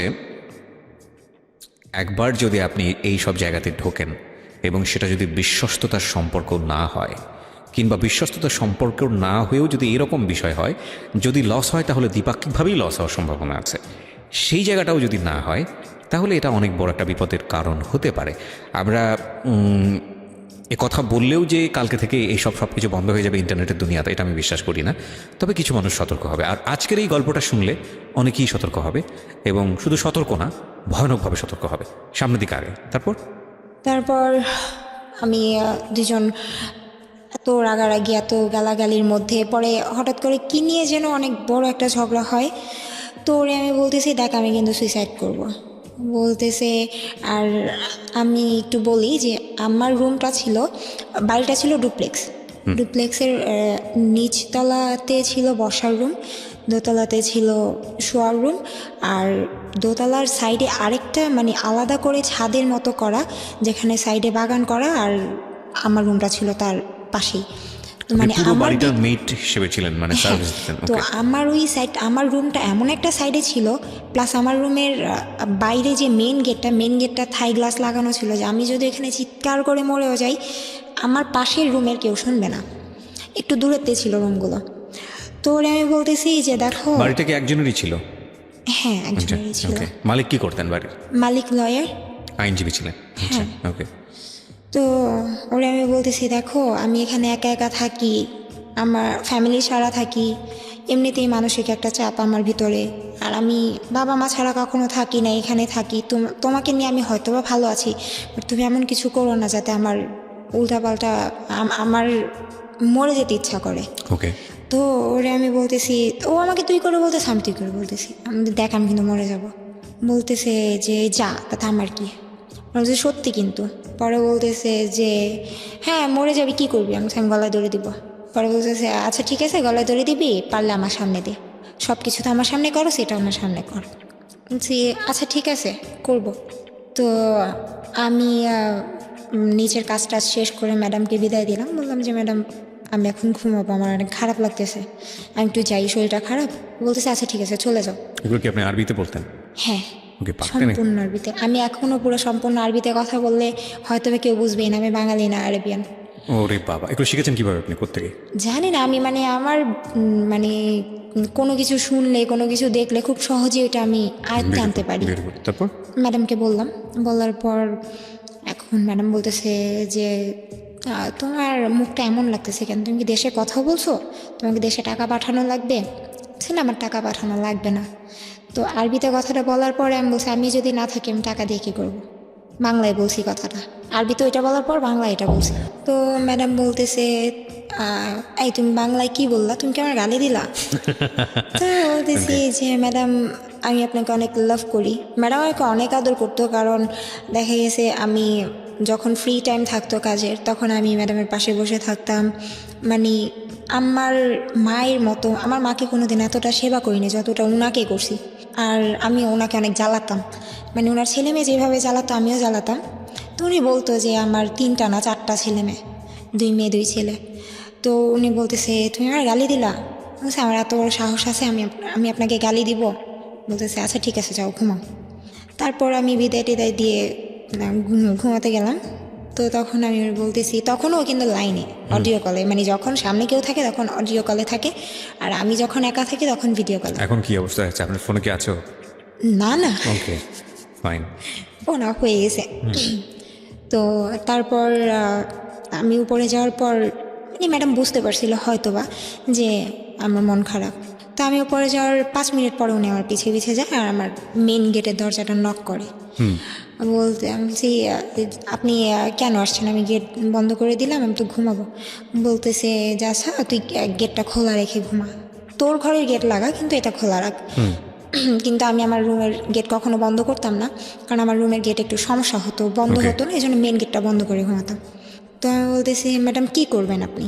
বলতেছে যে আমি এখানে বসে সীসা খাবো। মানে আমি সীসা বানাতে পারি খুব ভালো করে। আপনি? হ্যাঁ, অনেক সুন্দর করে বানাতে পারি। সীসা কি ওদের দেশে লিগ্যাল না? ওরা সবাই খায়? হ্যাঁ, সবাই খায়। ওকে। তো সীসাটা পরে আমি বলতেছে আচ্ছা তুই তো ঘুমাতে যাবি, আমার সীসাটা বানায় দিয়ে যা। তো বানায় টানে আমি রাখলাম না, ভাবছি যে হ্যাঁ উনি এই জন্যই আসবে, কিন্তু ওনার ছিল যে গেটটা খোলা রাখবে উনি। তারপর উনি চলে যায়। তো আমি তখন আমার বয়ফ্রেন্ডকে বলতেছি যে দেখো আমার অনেক খারাপ লাগতেছে, তুই দেখ তো আমার অনেক খারাপ লাগতেছে, তুই আমার সাথে এমন করিস না। বলতেছে যে তুই না মরবি বললি, মরবি না, ভয় লাগতেছে? সে না, ভয় আমি পাই না, ভয় জিনিসটা আমার ভিতরে নাই। পরে বলতেছে যে তো মরবি মর। আমি বলছি হ্যাঁ মরবো তো। আচ্ছা দাঁড়া আমি আর আম্মুর সাথে একটু কথা বলি। তারপর ওরে কনফারেন্সে রেখে আম্মুর সাথে কথা বললাম। ওরে কনফারেন্সে রেখেছেন মানে? ও কথা বলতো আপনার মায়ের সঙ্গে? ও কথা বলতেছে না, ও চুপ করে চুপ করে শুনছে যে আসলে আপনার মায়ের সঙ্গে এতটা প্রাইভেসি শেয়ার করা, মানে ইমোশনালি ফুল হলে যেটা হয় আর কি। ওকে বলেন তারপর। তারপর ও মানে যখন আমি রুমে গেলাম, আমার রুমে যাই, যাওয়ার পরে ও বলতেছে যে মামা একটা কাজ কর। আমি কী করবো? বলতেছে তোর ফোনে যে আমার ছবিগুলো আছে ছবিগুলো ডিলিট কর। বলছি ছবি ডিলিট করবো? আচ্ছা করতেছি। পরে বলতেছে ডিলিট করার সময় স্ক্রিনশট দিবি, তারপর ডিলিট করার পরে গ্যালারি স্ক্রিনশট দিবি, আমি সব কিছু দেখবো, প্রুফ দে তুই যে সব কিছু কাটছিস। সব কিছু ডিলিট করে দিলাম। তারপর বলতেছে আচ্ছা তোর সাথে আমার লাস্ট কল কখন, ফোন কল যখন হয়েছে ওই লিস্টটা ডিলিট কর। তারপর মানে হাসতেছিলাম যে পরে আমি বলতেছিলাম আমি যদি এই দেশে মরে যাই তোমার ওই দেশে পুলিশ ধরবে না, ভয় পাও কেন? বলতেছে তুই ডিলিট কর। করলাম, তারপর স্ক্রিনশট দিলাম যে করছি। পরে বলতেছে আচ্ছা ঠিক আছে এবার যা করার কর। তারপর আমি ওয়াশরুমে গেলাম, যেহেতু বাইরের দেশে কোনো ফ্যান এরকম আমাদের দেশের মতো ফ্যান চলে না, ওদের হয় এসি না হয় এমনিতে কিছু থাকে না। ওয়াশরুমের মানে যে জানালাগুলো থাকে সেগুলো অনেক উঁচুতে থাকে। তো ওরে আমি ফোন দিয়ে লাইনে রাখছি, ও বলতেছে, আমি বলছি আচ্ছা আমি ফোনটা রাখি। বলছে না আমি লাইনে থাকবো, আমি দেখবো তোর কত বড় কলিজা। তো মানে আমার এখনও বুক কাঁপতেছে, কথাগুলো মনে পড়লে এমন লাগে। তারপর ওরকে লাইনে রেখে আমি বেসিনের উপর ফোনটা রাখছি। রাখার পর কমেটের কাবারটা বন্ধ করে কাবারের উপর দাঁড়াইছি। দাঁড়ানোর পর আমি আমার বাংলাদেশ থেকে যে 3 পিস নিয়ে গেছি সেটার ওড়নাটা আমি ওই জানালার সাথে বাঁধলাম। এখন বলতেছে যে এতক্ষণ লাগে? তারপর বাঁধার পরে একদম এক পর্যায়ে ফাঁসি যেভাবে দেয় সেভাবে পুরোপুরি শেষ। ওর দিকে তাকায় দেখেও হাসতেছে, মানে ফোনে ভাবছে হয়তো এই পর্যন্ত করে আমি নেমে যাবো, আর কিছুই করবো না। তারপর একটা পর্যায়ে আমি গলার মধ্যে ওড়নাটা ঢুকাই, ঢুকানোর পর আমি পাটা ছেড়ে দিই, ঝুলে যান? হ্যাঁ ঝুলে যাই। তারপর ও খুব চিৎকার করে, লাউড স্পিকার ছিল, আমি শুনতেছিলাম, দিল মামার নাম, ওইখান থেকে নাম তুই। তো আমি ওইখান থেকে যে নামবো, আমি তো পায়ের নিচে কোনো টুল দিয়ে নেই নাই, আমি কমেটের উপরে দাঁড়ায় নিছি, এখন ওই পর্যন্ত পাটা আমার যাবে না, আমি নামতে পারবো না। আর আমি যে হাত দিয়ে ওড়নাটা খুলবো ওইরকম কোনো মানে স্কোপ ছিল না। তো আমার এমন অবস্থা হয়ে গেছে, ও ভয়ে ও ফোনটা কেটে দিছে। ও এটা ভয় পাইতেছিল যে কেউ যদি এসে দেখে ও লাইনে হয়তো ওর নামে কেস হবে, আর এই জন্য ও সবার আগে ওর ছবিগুলোর কলেজ সব কিছু ডিলিট করছে। করার পর জানি না হয়তো বা কপালে মরণ নাই, তার ওই যে ম্যাডাম রুম খোলা রাখছে, ম্যাডাম আসছে, আসার পর দেখতেছে যে আমার অবস্থা একেবারে খারাপ হয়ে গেছে। উনি তো চিৎকার দিয়ে সাথে সাথে এসে উনি কমেটের উপর দাঁড়ায়, তারপর কেচি দিয়ে ওনাটা কেটে ফেলে, কারণ খোলার মতো অত সময় ছিল না। তো আমাকে নামানোর পর আমি সাথে সাথে সেন্সলেস হয়ে যাই। তার কখন জ্ঞান ফিরছে আমি জানি না। তো ম্যাডাম মানে আমার জ্ঞান ফেরার পর আমাকে একটা থাপ্পড় দিছে, অনেক বলছে এইটা করার জন্য তুই উপরে আসছস। আমার মন বলছিল তুই উল্টাপাল্টা কিছু করবি, এই জন্য আমি গেটটা খোলা রাখছি, আজকের পর তুই কোনোদিন গেট লাগাবি না। তো এই ঘটনা ঘটলে তো মানে আমাদের মতো জায়গা হলে তো বাসা থেকে বের করে দিত। হ্যাঁ, কিন্তু উনি আমাকে অনেক আদর করতো, প্লাস উনি আমাকে যে নিছে ওনার বাসায়, ওনার অনেক টাকা নষ্ট করে নিতে হয়েছে। আর সবচাইতে বড় কথা, উনি আমার মায়ায় পড়ে গেছিল। এটা আমি সবসময় শুনছি, সবাই আমাকে বলে যে আমি নাকি মানুষের সাথে অনেক মিশতে পারি, মানুষের মন জয় করতে পারি, জানি না। এটাও বলতো যে তুমি আমার মাকে মানায় চলতে পারবা। তো তারপর আমার যখন জ্ঞান ফিরে আমি ওকে ফোন দিই, ফোন দেওয়ার পর ওর মধ্যে কোনো ফিলিংস নাই। আবারও কথা চলতে থাকে, এরকম করতে করতে হঠাৎ আরেকদিন এমন রাগ লাগে, এমন ঝগড়া হয়েছে।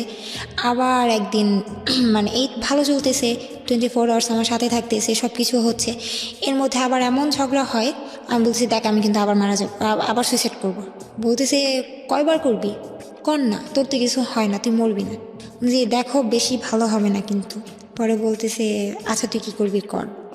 তারপর আমি ওইখানে ম্যাডামের রুমে ওষুধের একটা আলাদা একটা ছিল, আপনার আলাদা একটা সাইট ছিল যেখানে শুধু ওষুধ থাকবে। ওইখানে গেলাম, ওইখানে যাওয়ার পর অনেকগুলো ওষুধ নিলাম। নেওয়ার পর তখনও বলতেছে তুই কী করবি, ভিডিও কল আমার সামনে কর, তুই করবি, আমার বিশ্বাস হয় না। মানে আমাকে ও করাবি, এটা করতেই হবে, ও দেখবে নিজের চোখে প্রমাণ। তোর সামনে আমি প্রায় 3টা ওষুধ যখন খেলাম তখন বোধহয় থাকার কিছু করা লাগবে না, তুই দেখবি, শেষটা দেখে যা। শেষ পর্যন্ত আমি সবগুলো ওষুধ মানে খাওয়ার আগে পর্যন্ত মানে খাবো 5টার মতো খাইছি। তার মধ্যে আমার আরেকটা ফোন আসে, আরেকটা ফোন আসার পর আমার আম্মুর ফোন ছিল, সেটা ফোনটা ধরার পর আমি কথা বলতে বলতে মানে ইমোশনাল হয়ে যাই। মা আমার জন্য মন খারাপ ছিল, মার সাথে মা বলতেছে মামা তোর কথা অনেক মনে পড়তেছে। তখন আর কি বুঝলাম যে মার মন, এমন একটা সময় ফোন দিতে হলো। তারপর আমি সব ওষুধগুলো ফেলে দিই, 10টা ওষুধ ছিল, 5টা খাওয়ার পর 5টা ফেলে দিই। তারপর ওই 5টা খাওয়ার পর আমি সারাদিন আমার মানে কোনো ক্ষতি হয় নাই, কিন্তু আমার এমনিতেই খুব মাথা ঘুরতো, পড়ে যাব লাগে এরকম। তারপরে লাস্ট আমি যখন বাংলাদেশে চলে আসব তার আগে আরেকবার এরকম ঝগড়া হয়, তখন আমি আমার ঘরে আগুন লাগিয়ে দিই। ওখানে? হ্যাঁ, ওইখানে আমার খাট ছিল না, ওইখানে তো আপনার যেই আলাদা যেই বেডগুলো থাকে যে ফর্মের, ওইগুলো ছিল, আমি ওটার মধ্যে আগুন লাগিয়ে দিই। তারপর ঘরের দরজা পর্যন্ত বন্ধ করে দিই। একেবারে ঘরে যা ছিল সম্পূর্ণ পুড়ে গেছে, আমি সেন্সলেস হয়ে গেছি ঘরের মধ্যে। তো জানালা দিয়ে যে কালো ধোঁয়াগুলো বের হয়েছে সেটা পাশের বাড়ির লোক দেখে আমাদের বাসায় লোক পাঠানো হয়, তারপরে আমাকে এখান থেকে বের করা হয় জানালা দিয়ে এসে। তারপর আপনার মালিক আপনাকে কিছু বলে নাই? তারপরেই তো আমাকে একদম তাড়াতাড়ি করে টিকিট কেটে পাঠিয়ে দিল। ও এই ঘটনার পরে আপনাকে টিকিট কেটে হ্যাঁ। পাঠিয়ে দেয়? আচ্ছা। যে এইভাবে রাখলে তুই যে কোনো মুহূর্তে একটা কিছু করে ফেলবি। আসার পর ভালোই সম্পর্ক চলতেছে। না দাঁড়ান, আসার পরে আপনি ওনার সঙ্গে ফার্স্ট মিট করলেন? ফার্স্ট মিট করার পর। এটা কতদিন আগের ঘটনা, কবে আসছেন আপনি? এই রোজার ঈদের, গত রোজার ঈদের। মানে 1 বছর হয়ে গেছে আপনার? 1 বছর প্লাস রোজার মধ্যে। গত রোজার ঈদের আগের রোজার ঈদ। তো এখন ওর সাথে ফার্স্ট মিট, ও আমাকে সামনাসামনি যখন দেখে, আমি যখন দেশের বাইরে ছিলাম, মানে এখন আপনি আমাকে যা দেখতেছেন আমি মোটেই এমন ছিলাম না, অনেক সুন্দর ছিলাম, অনেক ফ্যাট ছিলাম। তো ও আমাকে দেখার পর তাকায় আছে, বলতেছে যে আমি যা চাইছিলাম তার চাইতে অনেক বেশি পাইছি। ফাইন, এখানে আমার একটা কথা আছে। একটা হচ্ছে যে আপনি যখন আসলেন তখন আপনি প্রতি মাসে কত টাকা পাঠাতেন ওই সময়? 13,000। ওই 13,000ই পাঠাতেন? আচ্ছা, ইনকাম তো ভালোই ছিল সবকিছু মিলে, আপনি সবকিছু মিলে ভালোই ছিলেন? হ্যাঁ, ভালো এই ছেলেটার জন্য আপনার এই অবস্থা হয়ে আপনার দেশে ফিরতে হলো? তার কারণ হচ্ছে ও আমাকে বলছে বিয়ে করবে, সেই জন্য। আর আমি আসার সময় আমার বাসার কারোর জন্য কিচ্ছু আনি না, জাস্ট আমার আম্মুর ও জন্য ছেলেটা একটা বলেছে বিয়ে চেন করবে, আসে, হ্যাঁ। তো কি বলতেছিল তুমি দেশে চলে আসো তোমাকে বিয়ে করবে এরকম কিছু তারা দিচ্ছিল? তো হ্যাঁ, তারা দিচ্ছিল বলতে আমি পাগল হয়ে গেছি, বিয়ে করবে চলে যাই, আর কষ্ট করতে ভালো লাগতেছে না, প্রায় 3 বছর হয়ে তাহলে আসলো। বাসায় আগুন ধরলেন কেন? আসার আগে ওই যে ঝগড়া, আবার ঝগড়ার কারণে আগুন ধরিয়ে দিয়েছেন? হ্যাঁ, আচ্ছা, তো আসলে ওই যে তারপর? প্রচন্ড রাগ। হ্যাঁ। তারপরে আমি ওর বাবা, ওর শুধু ওর বাবা আর ওর দুলা ভাই ছাড়া ওর ফ্যামিলির যারা ছিল সবার জন্য আমি সব কিছু আনি, গিফট আনি, বাট আমার ফ্যামিলির কারোর জন্য কিচ্ছু আনি না। তো এই জিনিসটা ও কত বছর পরে আসলেন? 3 বছর। 3 বছর দেশের বাইরে ছিলেন, 3 বছর পরে আসলেন। হ্যাঁ, তারপর ওর সাথে ফার্স্ট মিট যখন, তখন ও বলতেছে আমি যা চাইছি তার চাইতে অনেক বেশি সুন্দর তুমি। আর ওর ফ্যামিলি সবাই ছিল কালো, এখন মানে যেটা সত্যি কথা, ওর ফ্যামিলি সবাই কালো। তো বলতেছে যে তুমি তো আমার বংশের সবচাইতে বেশি সুন্দরী হবে। আমি বলছি থাক, এমন করে বলার দরকার নাই, শুধু বিয়ের টাইমে বিয়েটা করলেই হবে। দুষ্টামি করতেছিলাম। এরপর থেকে ভালো রিলেশন হচ্ছে। ফার্স্ট যেদিন আমাদের দেখা হয় সবচাইতে মানে ইন্টারেস্টেড ব্যাপারটা হচ্ছে এটা যে ফার্স্ট দিনই আমাদের ফিজিক্যাল হয়ে যায়। কোথায় মিট করেন আপনারা? মানে ও আমাকে একটা জায়গায় নিয়ে যায়, ও বলতেছে চলো আমার একটা সিক্রেট কফি শপ আছে, ওইখানে আমরা যাব। তো ওইখানে আমরা যাই। কোথায় কফি শপটা? একটা শনি এক রাতে, ঢাকার ভেতরে শনি একরাতে। হ্যাঁ, তারপর? তো ওইখানে নিয়ে গেল। তো এইখানে মানে এত দিন পরে ওরে আমি দেখছি, এখন এর মধ্যে কিছু হয়ে যাওয়াটা অস্বাভাবিক কিছুই না, যেহেতু ফোনে আমাদের এত কিছু হতো। তো ফার্স্ট মিট আমার মনে হয়নি ওরে আমি প্রথমবার দেখতেছি, মনে হয়েছে ওরে আমার অনেক আগে থেকেই দেখা। ওই দিন এরকম হলো। কফি শপের ভিতরে? কফি শপের মধ্যেই। কফি শপ এটা হয় না, কিভাবে? তার মানে ওইটা কফি শপটা অন্যরকম ছিল। অন্যরকম বলতে কফি শপ ডিজাইনটা করা হয়েছে এরকম ভাবে যাতে ডিজাইনটা করে? করা হয়েছে এরকম, মানে আলাদা আলাদা সাইড ছিল দুইটা। হ্যাঁ। দুইটা সাইডের সোফাগুলো ছিল রাউন্ড সোফাগুলো। ওকে। ওই রকম যখন ভিতরে কেউ ঢুকতো তারা সোফাটা বন্ধ করে দিত, দেয়ালের সাথে বন্ধ করে দিল, এটা জাস্ট ছোট একটা রুমের মতো হয়ে যেত। উপর থেকে খোলা? উপর থেকে খোলা, উপরে তো দেয়াল। আচ্ছা। হ্যাঁ। আর এটা বন্ধ করে দিলে আলটিমেটলি কেউ এন্টার করতে আর না? পুরাটাই ছিল মানে অন্ধকার, লাইক সব দিন লাইট জ্বালানো ছিল এরকম। তো ওইটা টোটাল কেউ ডিস্টার্ব করতো না? না। তার মানে এইরকম সোফা আলটিমেটলি এগুলো বানানো হয়েছে যাতে করে এখানে কাপড়রা আসে এবং এসব কাজ করে। ওকে, তার মানে আর পার আওয়ার্স ওরা 200 টাকা করে নেয়। ওখানে পার আওয়ার্স বসলে 200 টাকা করে নেবে, তার মানে একদম specially facilitated for this kind of illegal activities. Okay, আমার জানা ছিল না। হ্যাঁ, বলেন তারপর। তারপর ওই দিন এরকম হয়ে যায়, তারপর আস্তে আস্তে প্রায় সপ্তাহে 2 দিন করে দেখা আপনার হতো। নিজেরও তো একটু ইতস্ততা লাগার কথা, কারণ আপনাকে আমি প্রশ্নগুলো এই কারণেই করছি, কারণ আপনি সেই সময় অনেক বেশি ইমোশনাল এবং যে ধরনের পরিবারে বড় হয়েছেন সেখানে এই ধরনের অ্যারোগেন্ট গ্রো করাটাও খুব স্বাভাবিক। কিন্তু আপনি এরকম একটা খোলামেলা জায়গাতে, হাজার হলেও এটা তো এক ধরনের চরম পর্যায়ের ক্রেজিনেস না থাকলে এরকম পাবলিক জায়গাতে, আপনার জন্য তো এটা প্রথম। ভার্চুয়ালি আপনারা এক ধরনের সম্পর্কে জড়িয়েছেন সেটা আলাদা বিষয়, কিন্তু এটা তো একদম এক ধরনের পাবলিকলি এই ধরনের সম্পর্কে জড়িয়ে যাওয়া, দুজনের ফার্স্ট মিট, তার মধ্যে আপনার নিশ্চয়ই এটার মধ্যে সম্মতি ছিল। হ্যাঁ, আমার সম্মতি ছাড়া কিছু হয়তো ইম্পসিবল। রাইট, ও কিন্তু ভুল করেছে, সে কারণেও কিন্তু আজকে এখানে এসছে। এবং আর আমি এই না ভুলের চাইলে- মাত্রাটা কত বড় আপনারা যখন সামনের দিকে যাবেন তখন বুঝবেন। হ্যাঁ, আমি না চাইলে কোনো দিন এটা হতো না, আর পারতোও না। রাইট। তারপর ফার্স্ট আমাকে একটা পিল দেয় ওই দিনই? হ্যাঁ। ওকে।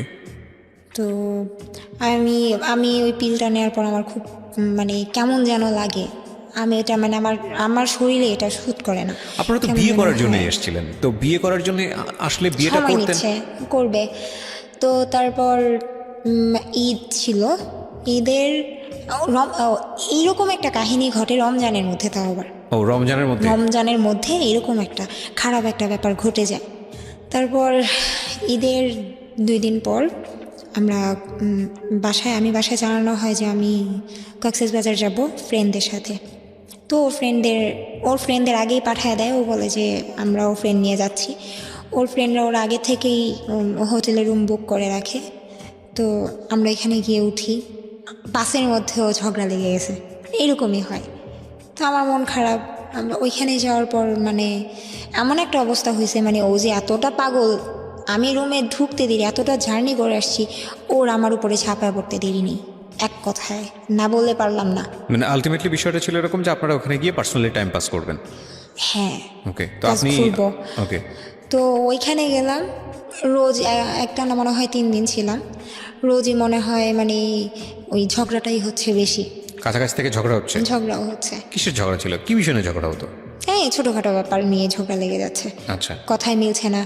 তো এর মধ্যে আমি ওকে একটা কথা বলছিলাম যে যাই করো আমার সামনে করবা, তুমি যত বড় অপরাধ করো আমার সামনে যদি করো আমি তোমাকে মাফ করে দেবো, আমার পিছনে কিছু করবো আপনার না। সন্দেহ তো কোনো অপরাধ করে? ওই যে নেশাগ্রস্ত নেশা নিত, ব্যাপার মানে বা ইয়াবা কোনো তখনও মেয়েলি নিচ্ছে? কোনো ব্যাপার, হ্যাঁ। তখন ও আমাকে, আর ওর সবগুলো টাকা আমার কাছে ছিল। তো একটা জিনিস ভালো লাগতো, ওর যখন টাকা লাগতো মানে ওই জায়গায় থাকাকালীন আমার কাছে টাকা চাইতো যে দাও, আর একটা কথা ও আমাকে বউ বলে ডাকতো। বউ আমার টাকা প্রেমে লাগবে, পড়ে অনেকেই বউ বলে ডাকে। হ্যাঁ, যে আমার টাকা লাগবে আমি এটা করব। তো একদিন আমি বলছি কী করবা, বলছে ড্রিঙ্কস করবো। আমি বলছি আচ্ছা তোমার ফ্রেন্ডরা আছে, আচ্ছা ঠিক আছে করো, বাট আমার সামনে। বলতেছে তোমার সামনে কেমনে? আমি বলছি তোমার নাম, বলছি যে যা করবো আমার সামনে করবো, আমি কিছু বলবো না। তো ওর ফ্রেন্ডদের রুমে আমাকে নিয়ে যায়, আমার সামনে ওরা সবাই মানে রুমের ভিতরে ঢুকার পরে আমার জাস্ট এই মানে মনে হয়েছে আমি সেন্সলেস হয়ে যাব। কেন? ওরা প্রচণ্ড পরিমাণের ইয়াবা খেয়েছে রুমের মধ্যে, মানে আমার বয়ফ্রেন্ড না, ও তো পরে আসছে, ওরা সবাই মিলে মানে ওই গ্রুপটাই ছিল এরকম। এটা কি হোটেলের রুমে? হ্যাঁ। তো ও ঢুকার পরে আমার এত খারাপ লাগতেছিল, আমি না পেরে আমি বারান্দায় চলে গেছি। তারপর আবার ঘরে আসলাম যে এত ভাল লাগতেছে না, কতক্ষণ বারান্দায় থাকা যায়। তারপর একটা পর্যায়ে আমার সামনেই ইয়াবা খাওয়া শুরু করলো, ড্রিঙ্কস করলো, করার পর আমাদের রুমে চলে গেলাম। তো 3টা দিন মানে ও নিজে মানে এই কথাগুলো বলতেছি এই জন্য যে ও যদি কখন এটা শুনে ও হয়তো বা নিজের মন থেকে হইলেও ও মানবে যে হ্যাঁ এটাও করছে, যে ও জানতো যে আমার লাইফের ফার্স্ট ওই ছিল। কারণ 3 দিন ও আমার সাথে ছিল, 3 দিনে মানে আমার কি অবস্থা হয়েছে আমি জানি, দিন রাত এক হয়ে গেছে। মানে ওর ভিতরে যে মানুষ বলে কিছু ছিল না, আমি মানে ও হয়তো বা ইয়াবা খেত এই জন্যই হয়তো বা এরকম ছিল, আমি জানি না। ও আমাকে বলছে যে ইয়াবা খেলে নাকি এরকম হয়, সেক্সুয়াল দিকগুলো নাকি একটু বেশি কাজ করে। তো আমি বলছি তুমি ইয়াবা খেয়ে যদি তুমি এরকম করো, আমার সহ্যের একটা ব্যাপার থাকে, আমি তো কিছু খায় নেই। হ্যাঁ, আমি একটা নর্মাল মানুষ, আমার খারাপ লাগে।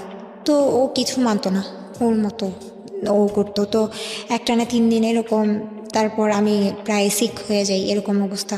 মানে অমানসিকভাবে চলতে থাকে বিষয়গুলো? হ্যাঁ, এগুলো চলতে থাকে। আমারও ইচ্ছা ছিল আমি কখনো ওরে মানে ওর মন খারাপ হোক, ওর ভালো লাগে না বা ওর কষ্ট পাক এমন কিছু কাজ আমি কখনোই করতাম না। থাক, আমার কষ্ট হোক, ও যা খুশি করুক। তো ওইখান থেকে যখন আমরা দেশে মানে ঢাকা আসি, তারপর ওই ফার্স্ট আমাদের ছবি তোলা। ছবি তোলা বলতে? মানে যখন ফিজিক্যাল হচ্ছে কক্সবাজারে গিয়ে? হ্যাঁ। তখন কি করেন আপনারা? এগুলো ভিডিও করেন? ও ভিডিও করতেছে। আপনার কি আপনার সম্মতি ছিল সেটাতে? আমার সম্মতি ছিল। আমি বললাম না যে ও এমন কিছু করুক, মানে আমি চাই না যে ও এমন কোনো ওর ভিডিও কাজে করার কষ্ট ব্যাপারটা মাথায় আসলো কেন? ওর ইচ্ছা হয়েছে, ও দেখবে আচ্ছা, আমাদের দুইজনের একসাথে। ভিডিওটা কিসে হয়? ফোনে। ফোনে ভিডিও করে? ওকে। আমার সামনেই করে। তারপর ওইখান থেকে আসার পর ওর ফ্যামিলি জানতো আমাদের ব্যাপারটা। আচ্ছা, তো আমি ওর বোনকে একদিন নক করি, তো ওর একটা পর্যায়ে দেখি আমি যখন আপনাদের মধ্যে সম্পর্কের অবস্থা এত বাজে, এত কিছু হচ্ছে, গায়ে আগুন ধরার মতো ঘটনা ঘটে যাচ্ছে, আপনি ঠিক আছে আপনার নিজের একটা সম্মতি ছিল, আপনার বয়সও কম, আপনি গেলেন ওখানে, এরকম একটা সম্পর্কে জড়াচ্ছেন, সামনাসামনি সব কিছু দেখছেন, তারপরও এই ভিডিও করার যে ব্যাপারটা, এটা আপনি নিজে থেকে অনুমতি দিয়েছেন ওকে? আপনার একবারও চিন্তা হয়নি যে এই ভিডিওটা অনেক বড় একটা বিপদ ডেকে নিয়ে আসতে পারে? অনেক বিশ্বাস করতাম। দ্যাটস অ্যাকচুয়ালি হ্যাপেন, প্রিয় শ্রোতা। কেন বলছি? কজ লাভ রানস ব্লাইন্ড। একটা কথা আছে যে ভালোবাসা অন্ধের মতো দৌড়ায়, এবং এটার কোনো লজিক থাকে না। একটা মানুষ যখন ইমোশনালি লাভের মধ্যে পড়ে যায়, তখন পুরো দুনিয়া একদিকে, প্রেম একদিকে। এবং মজার বিষয় হচ্ছে এটা একটা আগুনের ফুলকির মতো। আগুনের ফুলকি যেরকম তাপ করে উঠে জ্বলে আবার যেভাবে নিভে যায়, এটাও ঠিক তাই। লাভের ইমোশন প্রথম পর্যায়ে যেটা আসে, সেটা যদি একটা মানুষের জীবনে লাইফ লং স্টে করে, তাহলে মানুষটা পাগল হয়ে যাবে, এবং এটা কোনোভাবেই সম্ভব না। এবং সেই জন্য ব্যালেন্স করার জন্যই হয়তো বা সৃষ্টিকর্তা এই ইমোশনটা বেশি দিন রাখেন না। ঘটনা কিন্তু তখনই ঘটে, ইমোশনটা যখন কমে যায়, ওই সময় যতগুলো ভুল হয়, সেই ভুলগুলো সারাটা জীবন জুড়ে বয়ে বেড়াতে হয়। আর ইন্টারেস্টিং ফ্যাক্ট হচ্ছে, আমরা যখন এই ইমোশনের মধ্যে থাকি, আমরা বুঝতেই পারি না যে আমরা ইমোশন থেকে একটা সময় বের হয়ে আসবো এবং খুব দ্রুত সেখান থেকে বের হয়ে আসবো। আমরা এটা মানতেই চাই না, আমরা মনে করি যে এটাই জীবন এবং এখানেই সারা জীবন আমাদের স্টে করতে হবে। That is the biggest mistake. আজকে যারা টিনেজার ছেলেমেয়ে যারা এটা শুনছো, জীবনে প্রথম প্রেম করছো, এই ধরনের প্রেম করছো, ভার্চুয়াল বলে প্রেম করছো এবং ভিডিও করে যাচ্ছ দেদার্সে, সুন্দর সুন্দর করে সেভ করে রাখছো, কোন দিন কোন তারিখ দিয়ে কোথায় গিয়েছিলে ভিডিও করে করে ফাইল দিয়ে সেভ করে রাখছো। তারা শুধু একটা জিনিস জেনে রেখো, নিজের জীবনের সবচাইতে ভয়াবহ রকমের যে বোমাটা সেটা তুমি সেভ করছো তোমার জন্য। তারপর ঢাকা আসার পর ওকে তো আমি বলতেই থাকি যে বিয়ে করব বিয়ে করব বিয়ে করব। ও বলে যে আজকে না কালকে, আজকে না কালকে, পেঁচাচ্ছে। হ্যাঁ। তারপর একদিন বলতেছে যে আচ্ছা ঠিক আছে চল আমরা ডেট ফিক্সড করি, ওই দিন আমরা বিয়ে করব। তো আমার ফ্রেন্ডের বাসায় বসে একটা ডেট ফিক্সড করা হয় যে ওই দিন আমরা বিয়ে করব। কিন্তু ওই দিন পার হয়ে যায়, বিয়ে তো করেই না। আরও মানে বিয়ের ডেট আসলেই ও উল্টাপাল্টা করতেছে, ঝগড়াঝাটি করতেছে। তো এরকম কিছু হলে এর মধ্যে হঠাৎ করে একটা জিনিস দেখি যে আগে ঝগড়া করতে করতে এমন একটা ব্যাপার চলে আসছে যে এখন আমার গায়ে হাত তোলায়। হাত তুললো? হ্যাঁ, কিছু হলেই ও আমার গায়ে হাত তুলতো। তো এই জিনিসগুলো অনেক খারাপ লাগতো, এতটাই খারাপ লাগতো বোঝানোর মতো না। কারণ আমি আমার ফ্যামিলি থেকে কোনোদিন আমার গায়ে হাত তোলা হয়নি। মানে আমার ফার্স্ট আমার লাইফের শুরুটাই, মার খাওয়া শুরুটাই ওর কাছে আসার পর থেকে। তারপর ওইখানে আমার ফ্রেন্ডের বাসা থেকে আসার পর ও সেই দিনও আমাকে মারে, প্রচণ্ড রকমের মারে। মারার কারণটা হচ্ছে, হ্যাঁ, ওকে আমি বলি যে চলো বিয়ে করি, নাইলে কিন্তু আমি তোমার নামে মামলা করব। বলতেছে মামলা করবা মানে কি? তখন আমার কাছে কিছু ছবি ছিল, তো আমি বলছি এই ছবিগুলো দেখো, ছবিগুলোর মধ্যে তোমার ফেসটা তুমি চিনো তো, আমি কিন্তু এগুলো দিয়ে দিব। পরে বলতেছে যে মামলা করবি, এটা সেটা অনেক কথা। কে মামলা করার কথা বলে? আমি। আপনি মামলা করার কথা বলেন? আচ্ছা, মামলায় আপনি কি সাথে করবেন? আমার কাছে ছবি ছিল কিছু, তারপর ও যে আমার সাথে কথা বলতো, হ্যাঁ, মানে মেসেজ। বাট মামলাটা কিসের জন্য? এই যে ও আমার সাথে এগুলো করছে, করার পর আমাকে বিয়ে করতেছে না। আচ্ছা। হ্যাঁ, পিছাচ্ছে। আমারও তো একটা লাইফ, তো মেসেজগুলো ছিল, আচ্ছা, কথা হতো। আর ছবি কিসের ছিল? স্ক্রিনশট, ছবিগুলো নিট পিকগুলো ছিল ওর আর আমার একসাথে বলতে নর্মাল যেগুলো মানুষ দেখতে পারে এরকম ছবি, নাকি আপনাদের ভেরি পার্সোনাল ছবি? ভেরি পার্সোনাল ছবি। তার মানে আপনারা যখন ভিডিও কলে সব করতেন তখন আপনি কিছু স্ক্রিনশট নিয়ে রেখে দিয়েছিলেন? এই ছবিগুলো হচ্ছে কক্সবাজার যখন গেলাম তখনের ছবি। ওই যে মাঝে মাঝে যখন দেখানো হতো না তখন ফোন সেক্স হতো। বাংলাদেশে আসার পরও যেদিন দেখা হচ্ছে না সেদিন ফোন সেক্স হচ্ছে অনবরত, প্রত্যেক দিন হচ্ছে। যেদিন আমি না করব, যেদিন আমি ওকে ফোনে উল্টাপাল্টা কথা না বলবো, সেই দিন আমার সাথে ঝগড়া করবে। তার মানে বিষয়টা ছিল এরকম যে আপনাদের নর্মাল রিলেশনশিপ যেটা বোঝাই আমি, যে নর্মালি কথাবার্তা যেটা হতো তার চাইতে এক্সট্রিম লেভেলে বেশি হতো সেগুলো হচ্ছে এই ধরনের সম্পর্ক, ইলিগাল, যেটা বিয়ের আগে। আপনারা এই সময়ে দুজনেই যেটা করতেন, বিভিন্ন রকমের স্ন্যাপ রেখে দিতেন, ছবি রেখে দিতেন, এবং সেটা দেখি আপনি তাকে বলছেন যে যদি তুমি বিয়ে শাদীর দিকে না যাও তাহলে আমি এগুলো দিয়ে মামলা করব। ওকে, তারপর আমরা ওকে দেখতেছি যে না হচ্ছে না, ও আমার কোনো কথাই শুনতেছে না। মানে প্রচণ্ড রকমের ভয় দেখাই ওরে আমি, যে থানার সামনে যাই। আমি জানি আমি থানায় ঢুকবো না, আমি থানার সামনে পর্যন্ত যাই। আমি এখানে একটু থামাচ্ছি প্রিয় শ্রোতা। অনেকেই হয়তো রেডিওতে শোনার পরে অনেকেই হয়তো একটু আটকে উঠতে পারেন যে এটা এইরকম একটা কন্টেন্ট রেডিওতে এভাবে প্রচার করাটা ঠিক হচ্ছে কিনা। আমি আপনাদের সাথে বিনীতভাবে এই জায়গাটিতে বিনয়ের সঙ্গে যে কথাটি বলতে চাই, সমাজে বা আমাদের সোসাইটিতে এই জায়গাটি, ও যে বিষয়টি এখন বলছে, যে শব্দটি বলছে বারবার, যে ফোন সেক্স কিংবা এই যে ভার্চুয়ালি যে বিভিন্ন রকমের ছবি আদান প্রদান এবং একজনের সঙ্গে ধরনের সম্পর্কে জড়িয়ে যাওয়া, তারপর বিভিন্ন রকমের জায়গাতে গিয়ে সেগুলো ভিডিও করা, এগুলো আমাদের সমাজে এখন, শুধু আমাদের সমাজে না, আমরা বলবো যে পুরো বিশ্বেই এগুলো এখন একটা ভাইরাল কন্টেন্ট, এবং এগুলো প্রত্যেকটা মানুষের জীবনেই কম বেশি হচ্ছে, এবং কিছু কিছু মানুষের জীবনকে চিরতরে ধ্বংস করে দিচ্ছে। এই জিনিসগুলো যে কতটা ভয়ানক হতে পারে, যে ধরুন আপনি আপনার স্ত্রীর সঙ্গে হয়তো বা পার্সোনালি কোনো একটা ব্যক্তিগত জায়গাতে গিয়ে এই বিষয়গুলো হয়তো বা আপনি রেখেছেন, হয়তো জীবনের কোনো একটা পর্যায়ে গিয়ে কিছু গোল্ডেন মেমোরি হয়তো নিজেরা দেখেই হয়তো বা আপনার উদ্দেশ্য ভালো ছিল, আমি সহজ বাংলায় যদি বলি, এই ফোনটা, যে ফোনটাতে আপনি রেখেছেন বা যে ডিভাইসটাতে আপনি রেখেছেন, সেটা আপনার হাতছাড়া হয়ে গেল, এবং এটা কতটা ভয়ানক হতে পারে আপনার জন্য একটু চিন্তা করে দেখুন। আমরা ইমোশনালি এত বেশি এই জায়গাগুলোতে ইনভলভ হচ্ছি যে এটার নেগেটিভ ইম্প্যাক্ট কতটা হতে পারে আমরা সেটা জানছি না। দেখুন, আমার দায়িত্বের জায়গাটা এটা। আমি যখন এই অনুষ্ঠানটা করি তখন আমি এই কথাটা এই কারণেই বলছি যে কম বেশি আমরা সবাই এই জিনিসগুলোর মধ্যে আমরা ইনভলভ। আমরা যেন এমন কোনো বিপদগামী সম্পর্কে গিয়ে এইসব জিনিস চর্চা না করি যাতে করে এই জিনিসগুলো আমাদের নিজের জীবনের জন্যই দুর্বিষহ হয়ে যায়। অর্থাৎ এমন যদি চর্চা করতেই হয় তাহলে এমন কিছু সম্পর্ক বা এমন সিকিউর জায়গা থেকে চর্চা করা উচিত যেটা কোনোভাবেই আপনার ভবিষ্যৎকে ভয়ানকভাবে ঝুঁকির মধ্যে ফেলে দেবে না। আর ওর জায়গাটা এমন হয়ে গেছে, বিশেষ করে আজকে মমো যে কথাগুলো এখানে বলছে, দুজনের যে ঘটনাটা, আমার কাছে মনে হচ্ছে এটা একটা অস্বাভাবিক সম্পর্ক। প্রেমের সম্পর্কের চেয়ে বেশি চলে গেছে হচ্ছে শারীরিক সম্পর্কের দিকে। ম্যাক্সিমাম ও যেটা বলতে যাচ্ছে সেটা হচ্ছে শারীরিক সম্পর্ক। এবং কতটা বিপদগামী শারীরিক সম্পর্ক দেখেন, দ্বিপাক্ষিকভাবেই ওদের কাছে প্রচুর ডকুমেন্টস ছিল যে এই ডকুমেন্টসগুলো চাইলে ওরা একে অপরের এগেনস্টে ব্যবহার করতে পারে। এবং এই ঘটনা আমাদের সমাজে শুধুমাত্র মমই ঘটনা না, এরকম অসংখ্য ঘটনা আমাদের সোসাইটিতে আছে, অসংখ্য ঘটনা। আমরা কিছুদিন আগেই এবং এখনও চলতেছে, আমাদের খুব ওয়েল নোন একজন সেলিব্রিটির এরকম একটা ঘটনা আমরা আমাদের মিডিয়াতে ভাইরাল হতে দেখেছি। এবং আমার খুব বিরক্ত লেগেছে, আমি ব্যক্তিগত ওপিনিয়ন এখানে বলছি, আমার খুব বিরক্ত লেগেছে এরকম একটা ইস্যু নিয়ে মানুষের এত বেশি আগ্রহ দেখে। ব্যাপার হচ্ছে যে এটাই যে আসলে আমরা কনস্ট্রাকটিভ বা ভালো জিনিসের প্রতি যতটা আগ্রহ দেখাই, আমাদের খুব ন্যাচারালি এইরকম জিনিসের প্রতি আগ্রহটা অনেক তীব্র হয়। এবং এটা নিয়ে যত পরিমাণ নাড়াচাড়া হয়েছে সোশ্যাল মিডিয়াতে, যেটা আসলেই খুব দুঃখজনক, দ্বিপাক্ষিকভাবেই খুব দুঃখজনক। কিন্তু আমার মনে হয় যে এটা শুধু একজন সেলিব্রিটি কিংবা সেলিব্রিটির সাথে জড়িত একজন মানুষ তার ঘটনা না, এরকম ঘটনা আমাদের সমাজে অহরহ ঘটছে। কিছু কিছু আপনি জানতে পারছেন, কিছু কিছু আপনি জানতে পারছেন না। এই কিছু না, আমি বলবো অনেক বড় একটা অংশই হয়তো আপনি জানতে পারছেন না। মমো, তারপরে আপনি ভয় দেখানোর পরে কি হলো? তারপর আমার ইচ্ছা ছিল যে ওকে আমি জাস্ট ভয় থানার সামনে দেখাবো, আর গিয়েছেন, কিছু না। থানার সামনে গিয়ে মানে ফার্স্ট আমি বললাম দেখো আমি রাস্তায় বের হয়েছি, রাস্তার ছবি দিলাম, রিক্সা উঠছি সেটার ছবি দিলাম।